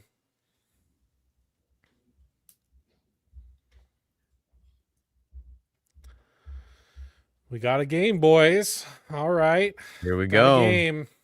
It's funny to think like Jared Duran. All right. Oh boy, Jared Duran played for the USA in the Olympics. Like what, 4, 5, 6 years ago now. That's like Nolan Arenado playing for the USA when they won it, and then playing for Puerto Rico this year. It's like I didn't know that was allowed. All right. Jared Duran's got that chip on his shoulder from not getting chosen for Team USA, getting chosen for Team Mexico. Super high for ball 2. 2-2 count. Let's not forget my favorite Dominican, Austin Wells. Yes, Oh, yeah. absolutely. All right, the 2-2 from Matthew Boyd to Randy Arozarena. And the pitch.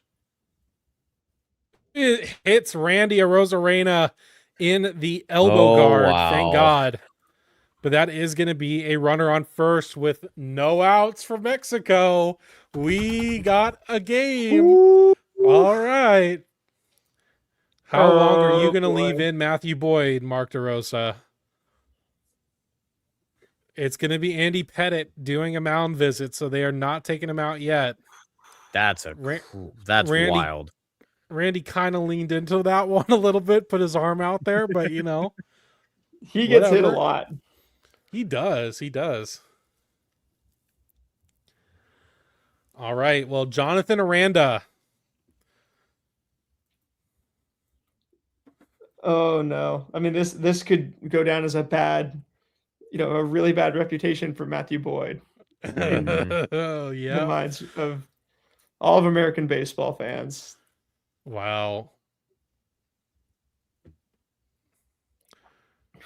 All right, Manny, are you picking Dan Wilson or Mark DeRosa? Because this is an interesting choice.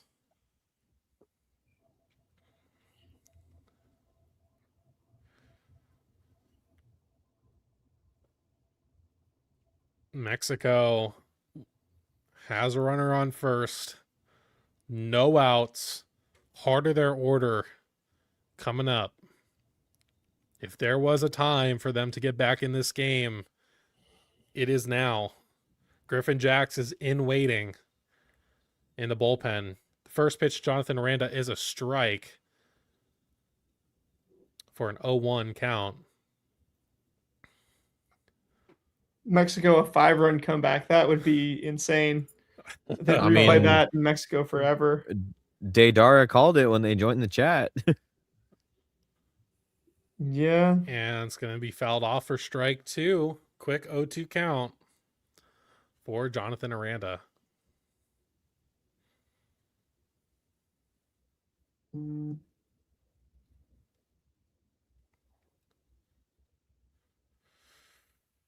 Oh. No outs either. Got some drama. Yeah. It was kind of looking a little rough after Mexico just could not get any offense for the first 6 innings. But the Mexico bullpen has really done a good job since, what was his name? Cruz came out of the game. Yeah.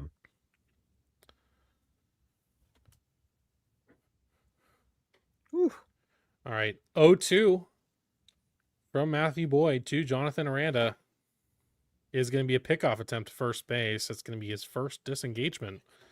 Randy Arozarena was about a foot off the base, so he is safe.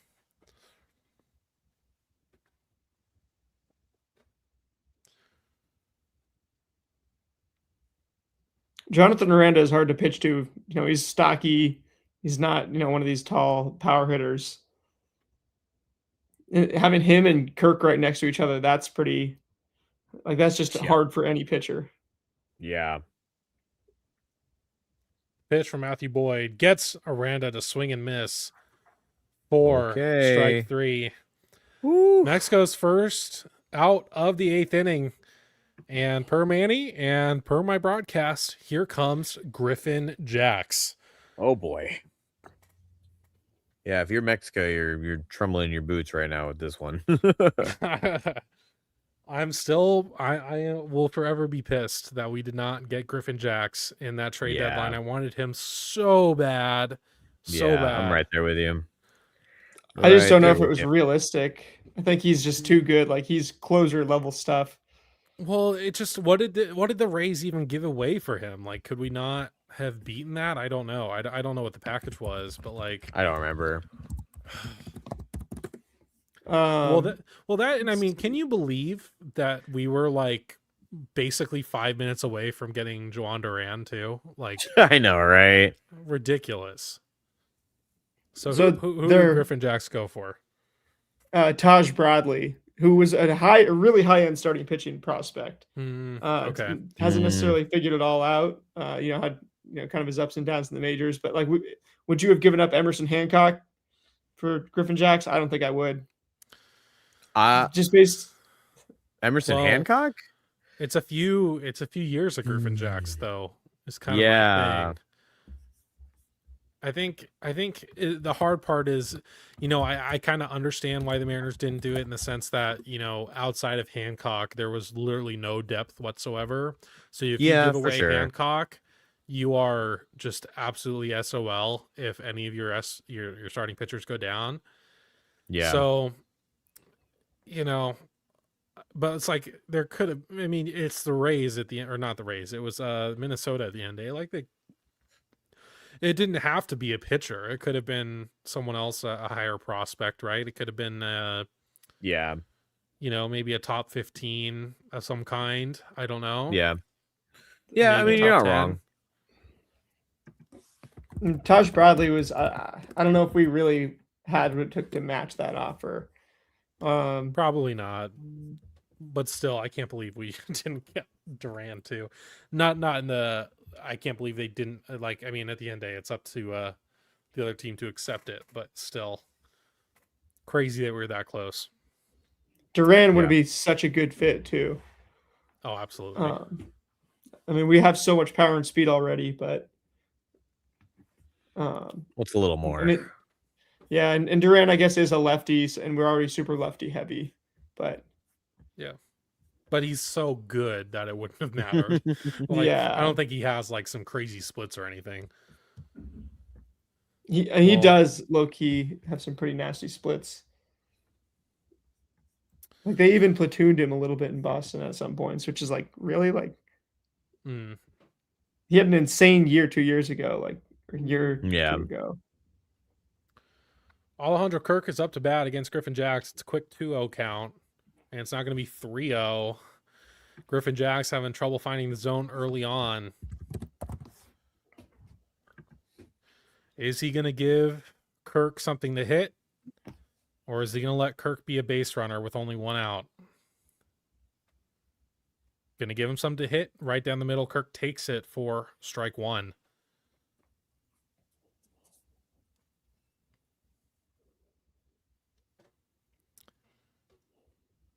See if he does it again.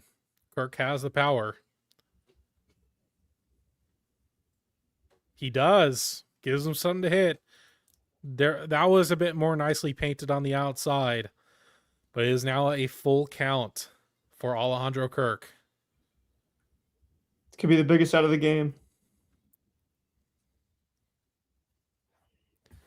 Kirk was pretty clutch for Toronto last season, especially in the postseason as well. Can he come through for Team Mexico?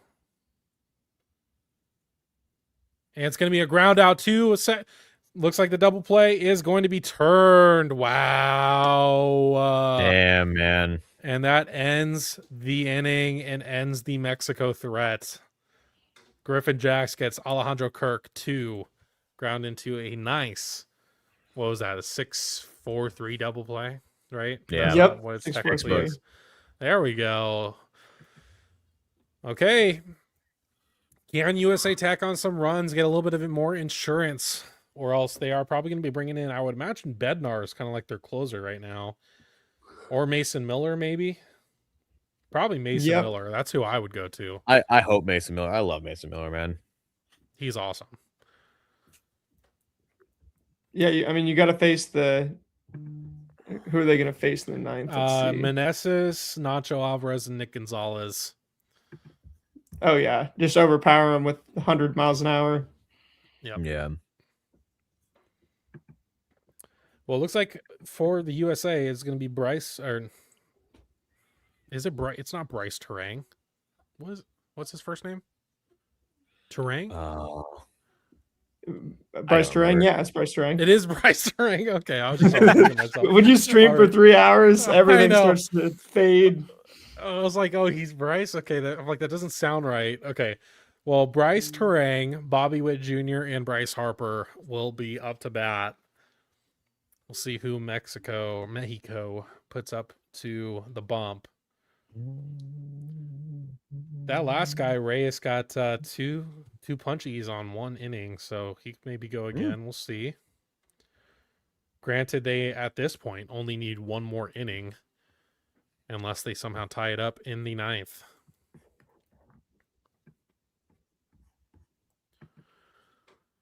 And with this win, if USA holds on, of course, then they are for sure going to be moving on to the quarterfinals. Just a matter of seeding at that point.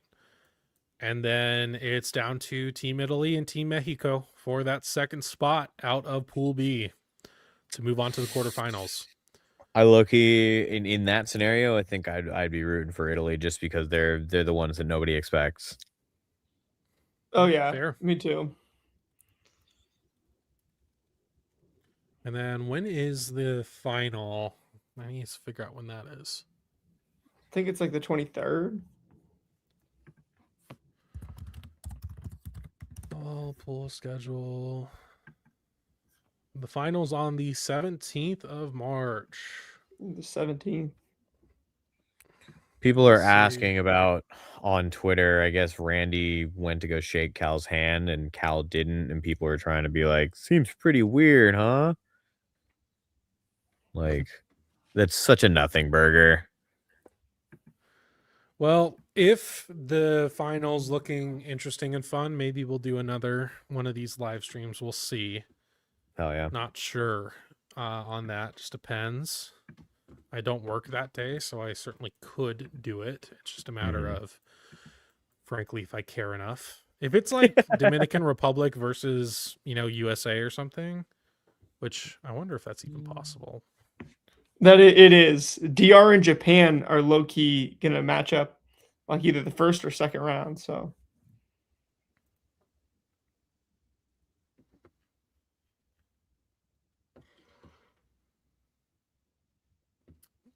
Right. Yeah, I mean, if it's like Dominican Republic versus USA, I think I would probably do it for that one because I think that just would be such a fun game. Yeah, that would be a really if it's interesting like- game for sure. If it's like Japan USA, I probably Been there, won't. done that.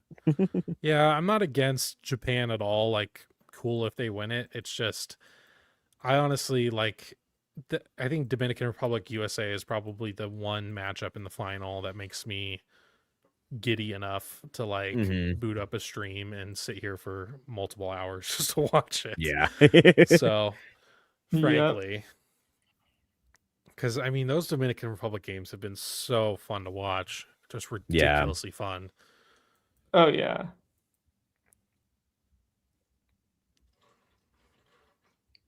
So honestly, I think Mexico, right?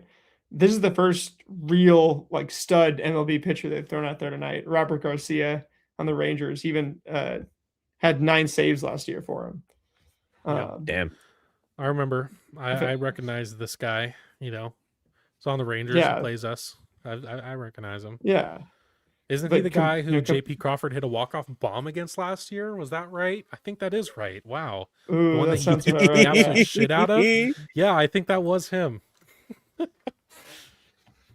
Talk Oh, your yeah. shit, Jake. Let's go. I'm sorry. I'm just Come on all now. right. I remember. No, Pepperidge Farms remembers.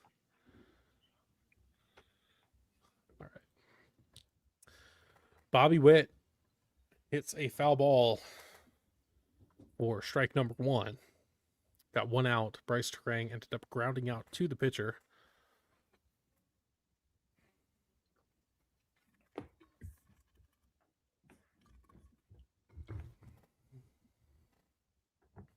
All right. The 0-1 from Robert Garcia to Bobby Witt Jr. is fouled off for strike number 2.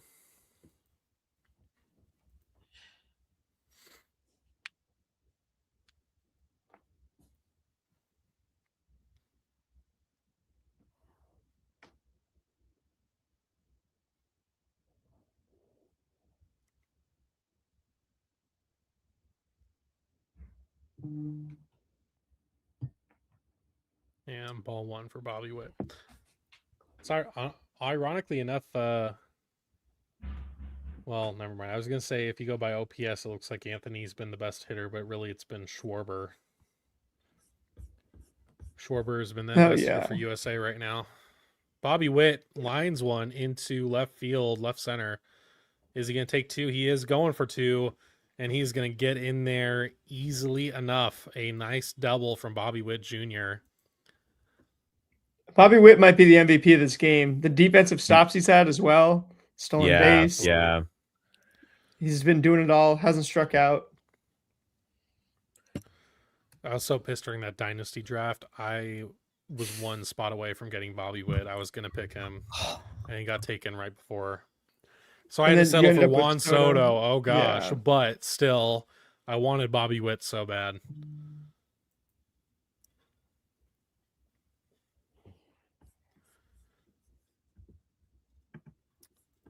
Bryce Harper fouls one off. Runner in scoring position with 1 out. USA could use an insurance runner too if they really want to put this game to bed.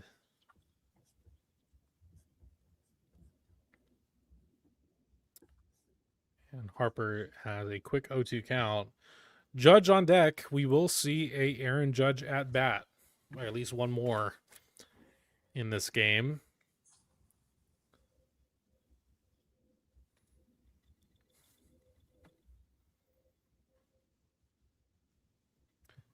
And it comes right now with a 3-pitch K of Bryce Harper, who is once again mentally in 2028 in Los Angeles. So we now have Aaron Judge up to bat. Sorry, I also can't believe like the raw milk is really doing him a lot of favors at this point in his career, but you know, maybe I'm wrong. Who is that? Who is that? That was not Mason Miller. Is that Brad Keller? Who's? I don't recognize him. That wasn't Brad Keller. They just said someone in the bullpen that was not. Yeah, I'm looking at that. Okay, that is. So Waka?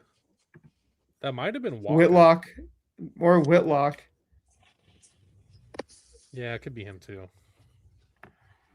Well, I guess we'll see. Well, Aaron Judge gets intentionally walked. Valid. I'm surprised. But Kyle Schwarber, who does lead USA in OPS right now, is up to bat. He does take strike 1.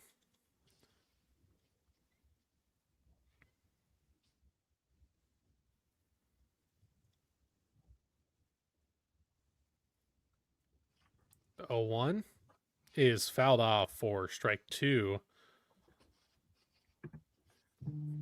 Second time Schwarber's went down to one knee while swinging tonight. Noticed that. Yeah, he's a bit out in front, but Schwarber's the kind of guy, as long as he can get a good barrel on it, regardless of what position he's in, he's hitting it far. It's going to go places.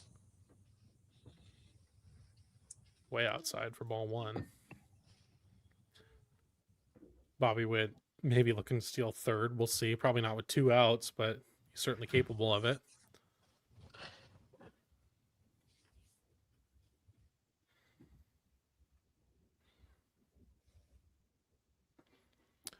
And now the 1-2 to Kyle Schwarber from a guy who gave up a home run to J.P. Crawford. Gets him to ground out to second base. Nick Gonzalez for out number 3.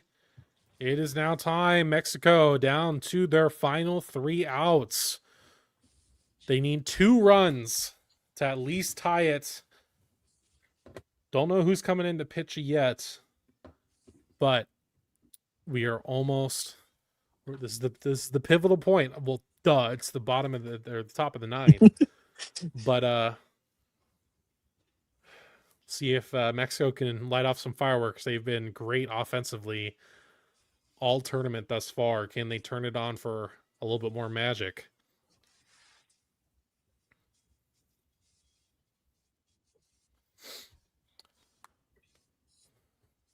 Well, of course, I was expecting to come in and, I was expecting this game to be like a 10-12 game, and it is 5-3 instead.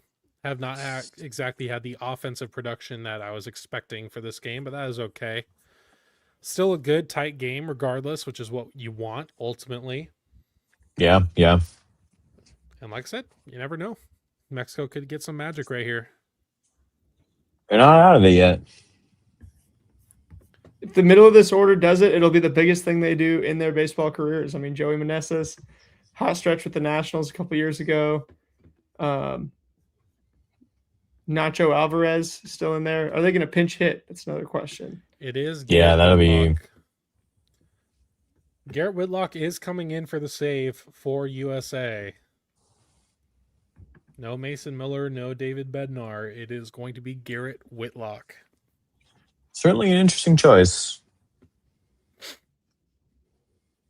Good stuff. Hasn't always had the stats in the majors. Has been like a starter and then a reliever. It looks like they believe in the stuff. Save situation.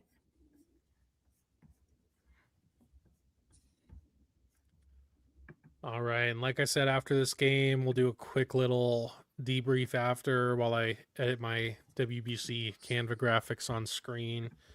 So obviously, Dom and Rich, y'all are willing to hang out for that if you want. Totally up to you. And then we'll. I don't know. I'm feeling a lot of pressure to stay from the way that you're asking. I mean, it's okay. I do not have a weapon under my desk right now. So. USA.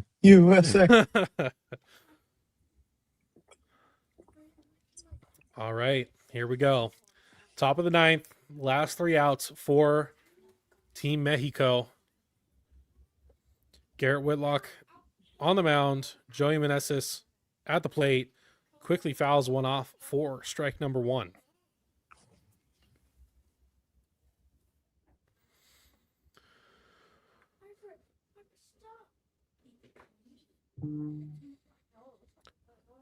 And the 0-1 to Meneses is down the middle for strike 2. He takes it. He's not going to get a better pitch than that. That is a rough take. We might be sleeping on Garrett Whitlock.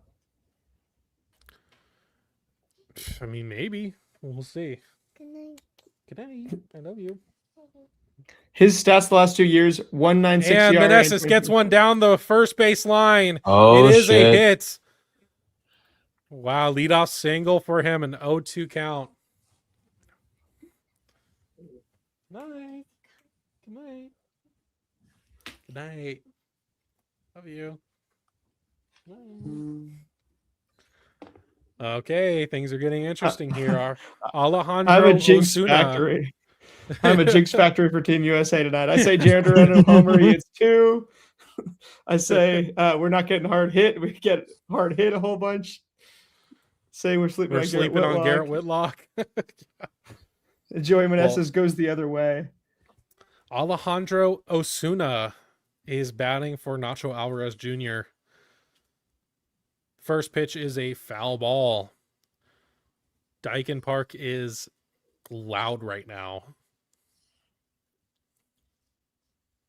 Tying run at the plate.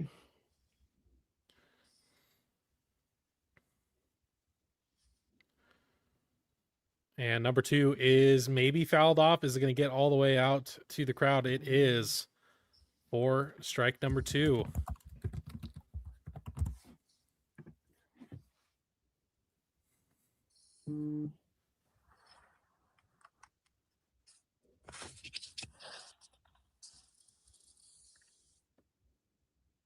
And the 0-2 pitch from Whitlock.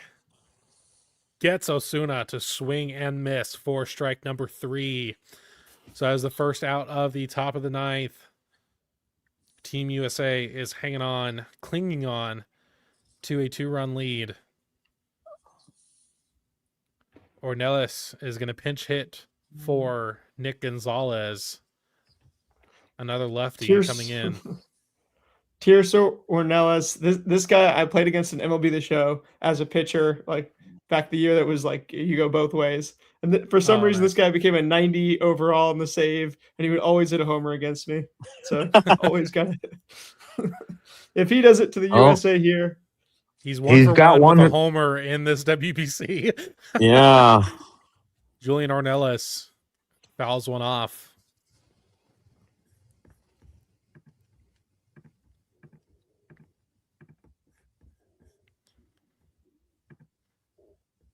oh, okay, it's not the same guy.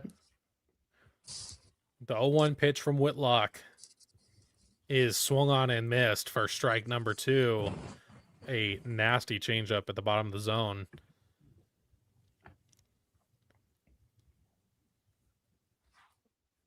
Whitlock has 5 different pitches and great stats. And Ornelas lets that changeup go in the dirt for ball number 1. 1-2 count.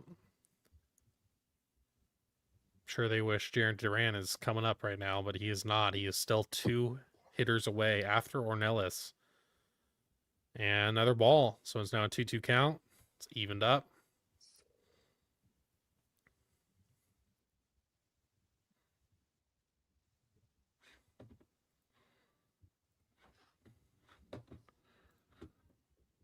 And fouls off a heater right down the middle. It's going to remain 2-2.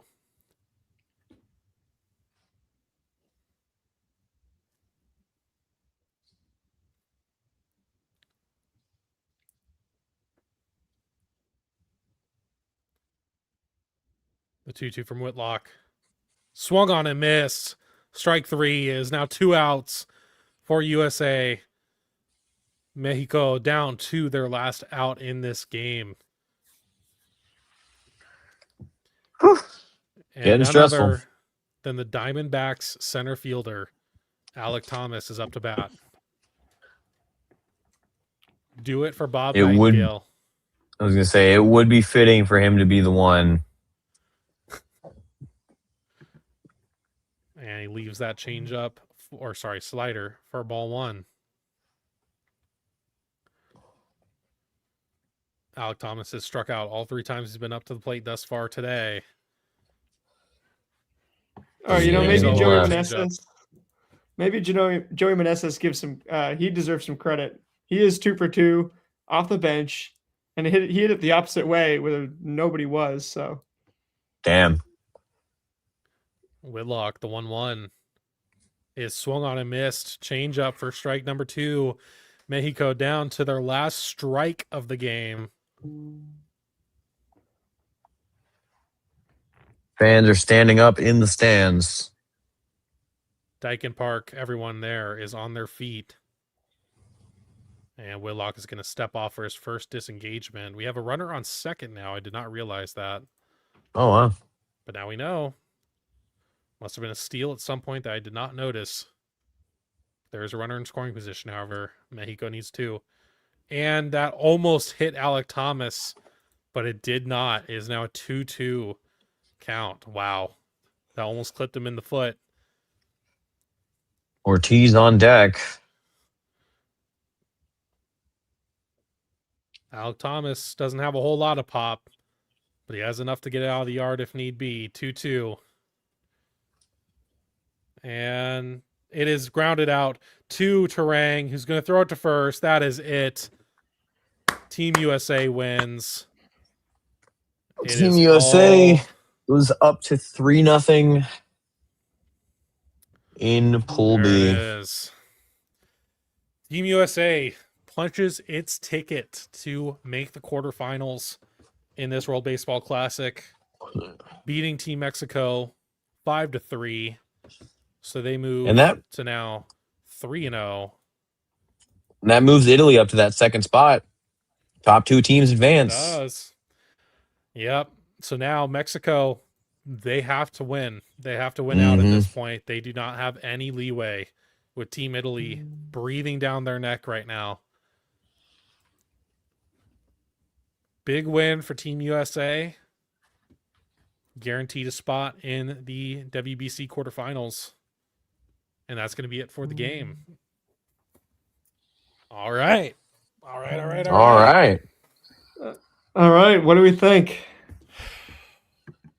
Well, It was a good game. good game. I was expecting more fireworks, I will say. Yeah. But at the end of the day, we had some cool moments, and I don't know. I mean, it is what it is, I guess. So yeah, now we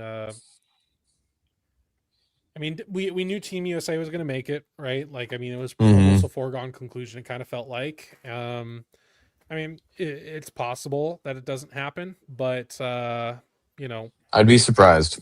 it would have been shocking, like frankly shocking, and then we could have all blamed Tarek Skubal for it. So I'm all good for blaming Tarek Skubal. yeah, I think just the fact that USA was able to really quiet down those Mexican bats was pretty shocking, frankly. Because I think they've been insane this whole tournament thus far. So yeah, and I think Duran was the only one with any sort of offense. That's like pretty much. Yeah, because I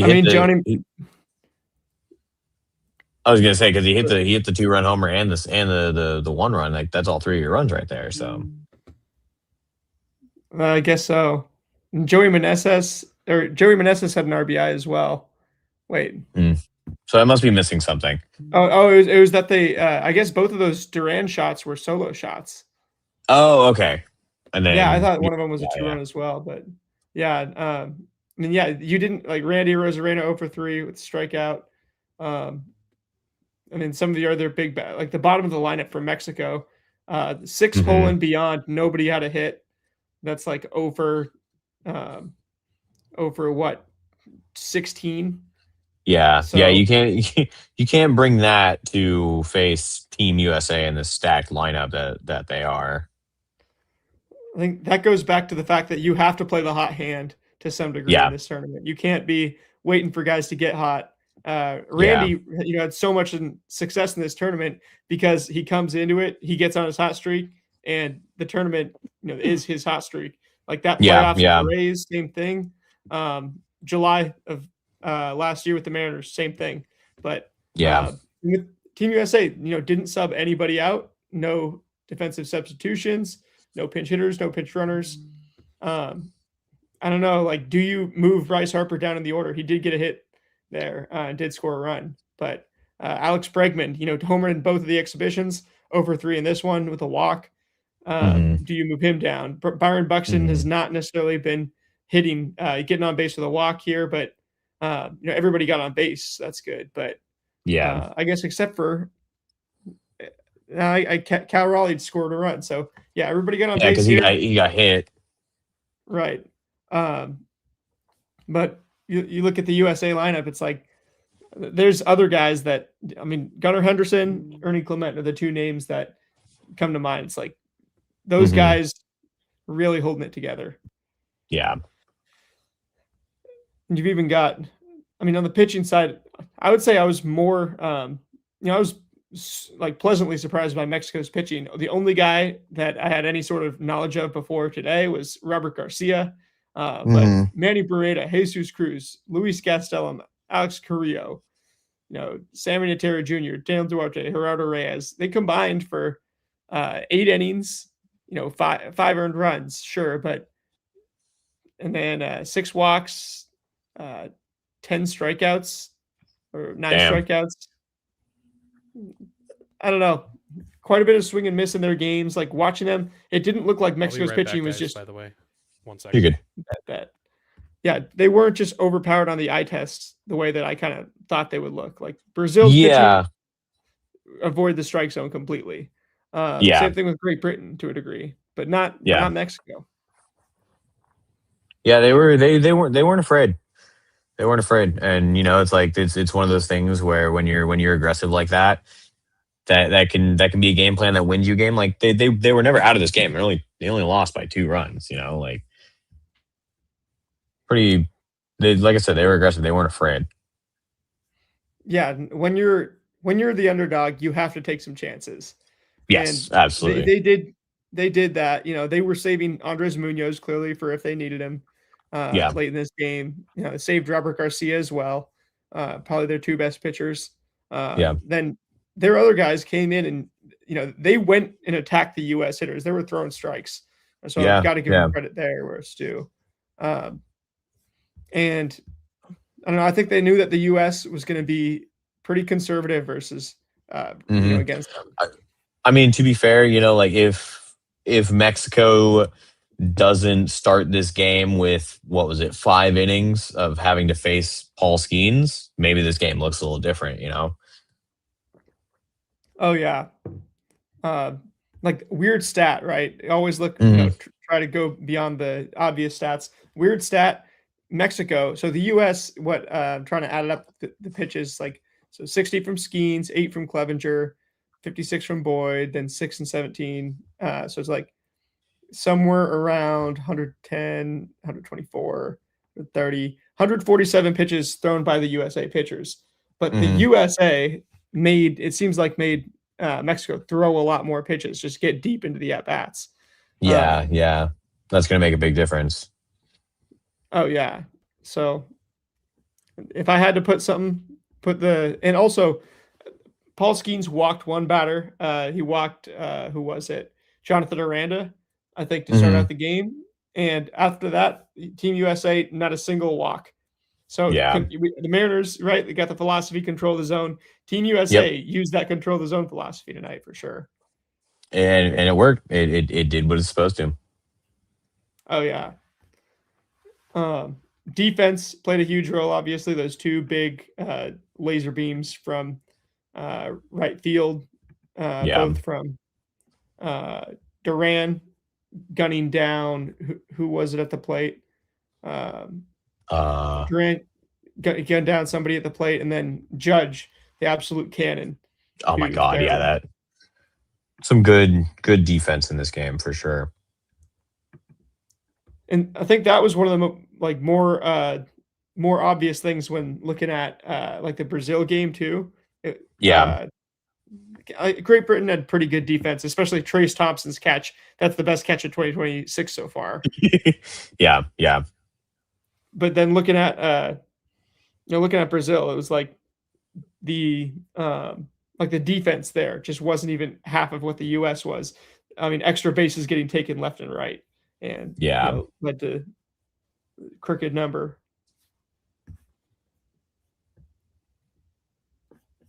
All right. We're just chilling for the end of this stream. Gonna, I guess, see how what's the term? How the cookie's made? Is that what the term is? How the cookie crumbles. Well, no, it's like something like see how something's made. Oh, the sausage is made. Yeah. Yeah. Okay. Yeah. Yeah, I guess you're gonna see how the sausage is made here. So because I'm quite behind, as you can tell, in keeping this updated, and I'd rather take advantage now to get this done. Yeah. I think we use the same font. Yeah, Zing Rust Base. I love that font. It looks so good. Yeah, I like this for this one for sure. Yeah. For this vibe. Yeah. And he has 1 RBI. He does. I already have that. He has no homers. Okay. And then how is our Pookie Josh Naylor doing? Let's see. Because I know he's taken plenty of at-bats. Clearly not. What, 8? That's crazy. Probably because these dudes walk so much. Got some Yeah. patient dudes in the WBC right now. Which is good. I hope that translates to the season. See, look at Josh. 375. All right. I'll take that. 444. Okay. All right. So I know some people were wondering how he was going to do coming into the WBC. So He's been playing solid on a fairly lukewarm Canada team. Is that a stolen yeah. base too? That is a stolen base. Okay.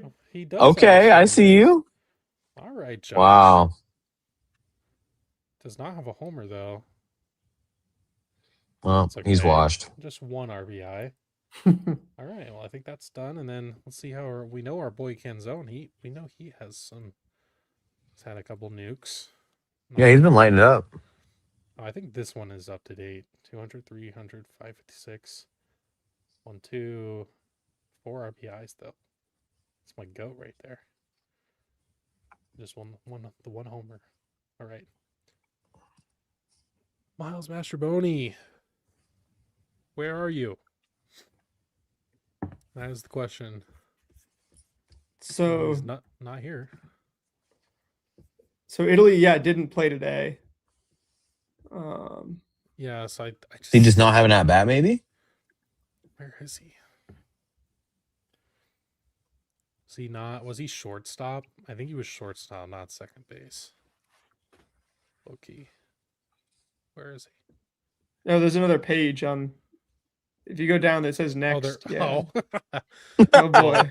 Still not him. All right, I didn't. know Pandora's that. box is open. Maybe he is in second base. Where is our boy? I must have to do. Have you all seen this man? 12 pages. What the heck? Control F and keeps Well, going through it or something. Well, to be fair, I know he's had very minimal ABs. He's been mainly Mhm. a bench player. So he's got to be like. Why are we even including someone who has 0 ABs? What are we doing? Okay. So this is for the Where's Waldo port. There he is. Let's go. 667, slugging 1,000. Miles Mastroboni. Oh no. Just take away the Mastroboni is AB going to be portion. MVP this year. Heck yeah. Let's go. That would be. I don't know how I would feel, honestly, if Miles Mastroboni is the best player on the Mariners for 2026. I mean, he seems like such a good guy. Yeah, that's true. That's true. So 1 RBI, 1 base on balls, 1 strikeout. All right. There we go. And our boy Michael Arroyo, who has been, I mean, on just a bad Columbia team. Yeah, I know I think he's been the only bright spot, at least from everything I've seen.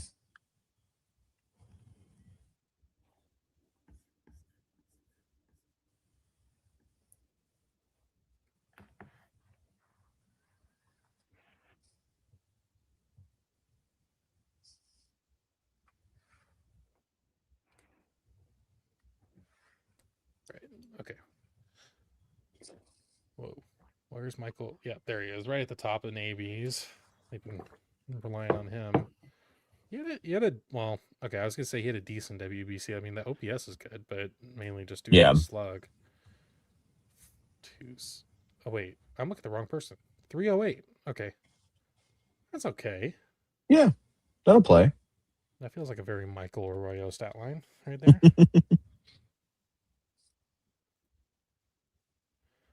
And then 500. Then another 308. All right. 3, 3, 2, 1.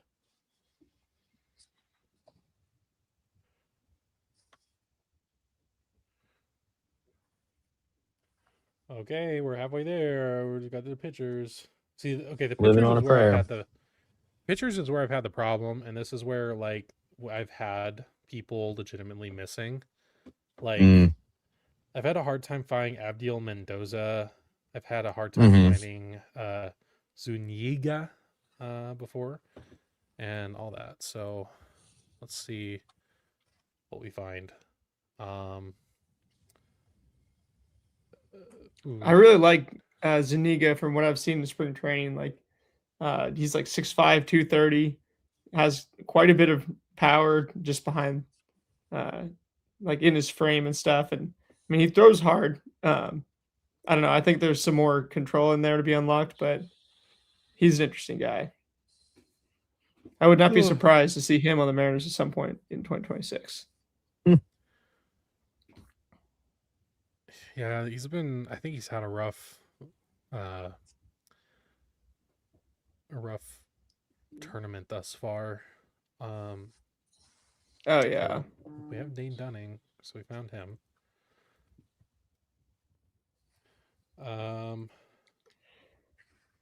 trying to think of like Mariners questions to ask, so it's not just me typing away. But at the same time, I'm gonna be honest, I'm too tired to like think of it. I have no creativity left in my body right now. Yeah, I feel that. I'm using all my creativity. I've been reworking my entire phone's home screen because it finally got too much, and so I feel that. I'm just here hanging out and enjoying the vibes. Where's the batting average against? Where is that? They've been tracking it. I know that. Standard is it on standard? No. Nope. That's weird. Statcast. Oh, no. I had to go over more. That's why. 375. Dane. That's not good, Dane. Yikes. 375, not good. What are we doing? Okay, how many? So 1 walk and 2 strikeouts. All right.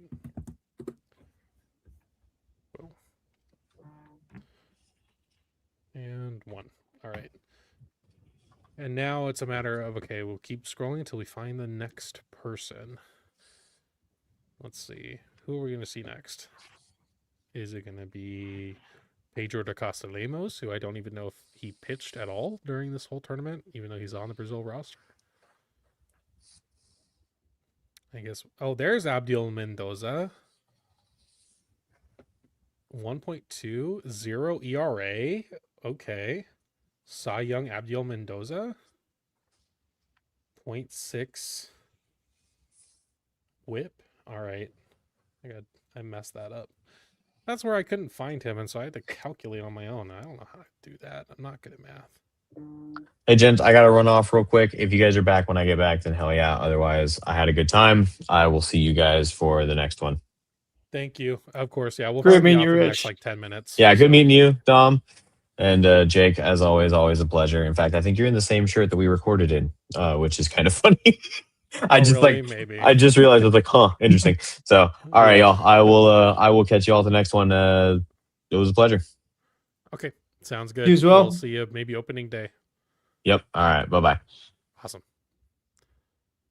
All right. There's it's Gio.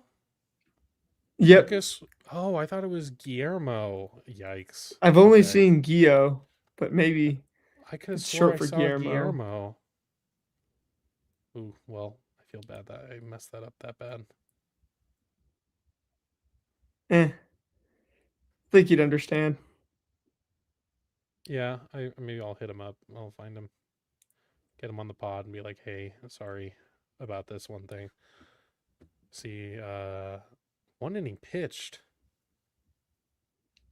a 36 ERA. Gave up 4 runs in 1 inning. His spring training stats are also really wonky. It's clear that there's a whole lot of. He is a big ball of clay that needs to be molded.